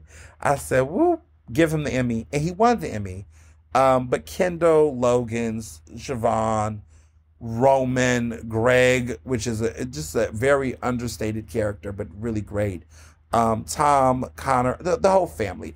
This is a fucked up family, and it's dark comedy at its best, but I cannot wait to see it next week, next Sunday, if you didn't know. What came back this Sunday that got me excited, I'm clutching my pearls, I'm all in. Power Book 2. Oh my God. The first episode of this new season, this is like season 4, or no, season 3, this is season 3. I have to remember, I think this is season 3, yes. Season 3. Just want to say, again, one of those shows where literally the last 30 seconds, maybe 15 seconds, because I was trying to time it, like the last 15 seconds of the show, of this episode, made my mouth drop, and everything I thought was going to happen, everything I thought I knew, definitely was not there. All I will say is, this is what I will say about this. If you did not see a person on that show get physically killed, then that means that they could be alive. I don't want to tell anything more. If you know what I'm talking about, I didn't want to put a spoiler alert, but I'm just saying that is the kind of show where unless you see the person shot in cold blood and killed on camera, unless you see a person die on camera with your own eyes, then anything could happen. That's all I'm going to say about that show. It's very gangster. Mary J. Blige is back. The acting, I mean, she is an Oscar-nominated actress. What am I to say? She's a 2-time Oscar nominee. Best Original Song, Best Supporting Actress for Mudbound a couple years ago. So what am I to say about her acting? But I enjoy her acting on this show. It's fun. It's fun. So another show I've been watching is my other guilty pleasure, Baddies West. Y'all know I love it. I mean, I shouldn't be recommending. I wouldn't say I shouldn't be recommending, but I don't recommend most people to watch it because it does require a level of suspended disbelief. You know, you have to take out common sense. But, you know, it's a ratchet show on Zeus. And, you know, like I said, it's up for critique. Critique it away. I critique it all the time when I watch it. But I do find it to be quite entertaining.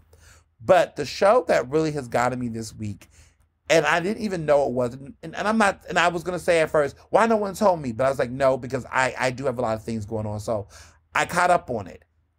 Queen's Court on Peacock. Now, you've probably been, you know, what I'm upset about is that there's been too many spoiler alerts about the show already on the Shade Room and other blog sites. So I'm a little annoyed with that aspect, but I've been watching it. I'm highly entertained.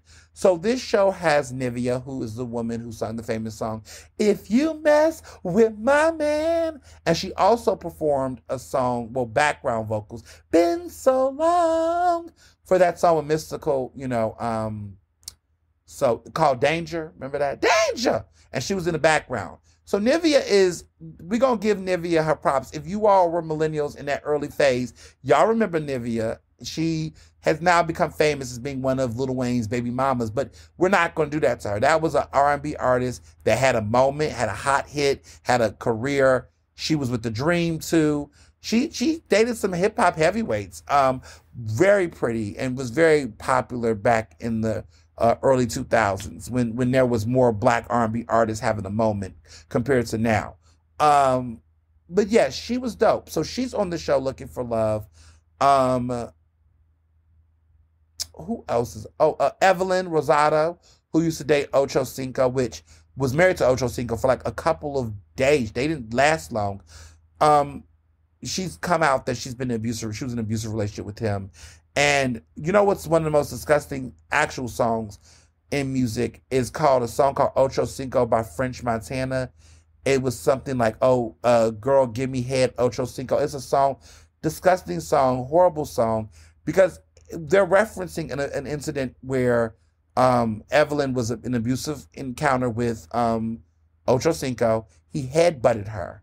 And that was the notorious, he was very violent, and he headbutted her. And that's when she decided to leave him. And she left the house and was very violent. And there was a rap song, I believe it's by French Montana, called Ocho Cinco, referencing head in a double entendre where they were referring to oral sex, but then it was also referencing really the head part of Ocho Cinco headbutting Evelyn. Very disgusting song, very horrible, and that's why I just really can't with French Montana. Like, did you know that? Fun fact, that that's what the song was about? Probably didn't, but maybe it also wasn't much of a hit anyway, so you probably didn't know. But French Montana is trash. Thought that song was horrible. And this is what I mean by like how people will support misogyny, misogynoir music subliminally. And of course, rappers know what they're doing. They think that's catchy and cute. But, you know, everyday people, no, that's not the case. So it's a lot, that's going on. Yeah, it's called Ocho Cinco. It's with French Montana, Los, and MGK. That was that song. And that song came out in 2012, so it's been out for 11 years. But that was around the time that incident happened, around that time. So it's just in poor taste completely. So that happened. But back to the other person. The other person is Tamar Braxton. Tamar Braxton has had a bunch of up and down relationships over the years, of course, since her divorce. So the three of these women are out to find Mr. Right. It gives Flavor of Love energy, but a sophisticated, mature Flavor of Love, meaning that on this show, the aggressive man doesn't get picked. The men on this show are really mild-mannered, respectful. They're passionate, but they're like not fighting each other and throwing tables. It's a very civil show, but the conversations and the personalities is what drives it. It's very funny, but it's also like, I mean, you know, dating shows are always like a mess, but this is I can appreciate the pace of the show. So like there's levels to it. There's like 21 men that they're going through, not necessarily sexually, but like attractive and trying to navigate. And what's happening is that once they got to the fight, like the first 3 episodes, they're like meeting the men 7 at a time, because 21 men all at once would be a lot. So I think they're like meeting like I think they start with 14 and then they focus on 7 at a time. So it's like a pace. So they weed out the 27 to get to like about 15 or final 14, I believe. And then it becomes that process of elimination. So I've been watching. It's like been 10 episodes of the show. Found out who's with who. But the thing about it is that they get to pick 4 dates each episode. Each of them go on 4 dates. And then they choose 4 men that they think are just not bringing it or on the border. They eliminate 2 out of 4 of those men, and then that's how the show keeps going. But it's good. It's highly entertaining. It's a very mature, grown-ass dating show. It's not The Bachelor. It's not corny like that. There's no stupid activities. It's just mostly, you know how some of these shows have, dumb contests? No, it's about connections and vibes, and they're having some really good conversations. The women are being very open, vulnerable about their dating life. And I found it fun how very candid they are about men and sex. I love the show. I think it's a really good dating show. I was surprised, but I heard a little bit about it, but it is very good. So, yeah, that's everything. So, I know this episode is super long, but I wanted to make sure people was filled up to date. It is a mega episode, and there is a lot going on. And, as I begin to travel and have experiences, I just, want to talk more and more. So, can't wait to know what y'all think about this latest episode. And as always, be well and be best. Ernestly Speaking is recorded in Philadelphia, Pennsylvania, and can be found on Apple Podcasts, Google Podcasts. To stay up to date with the latest on the show, follow me on Facebook, Twitter, and Instagram at Mr. Ernest Owens. Use the hashtag Ernestly Speaking to tell me what you thought about this episode, and check out my website at ernestowens.com.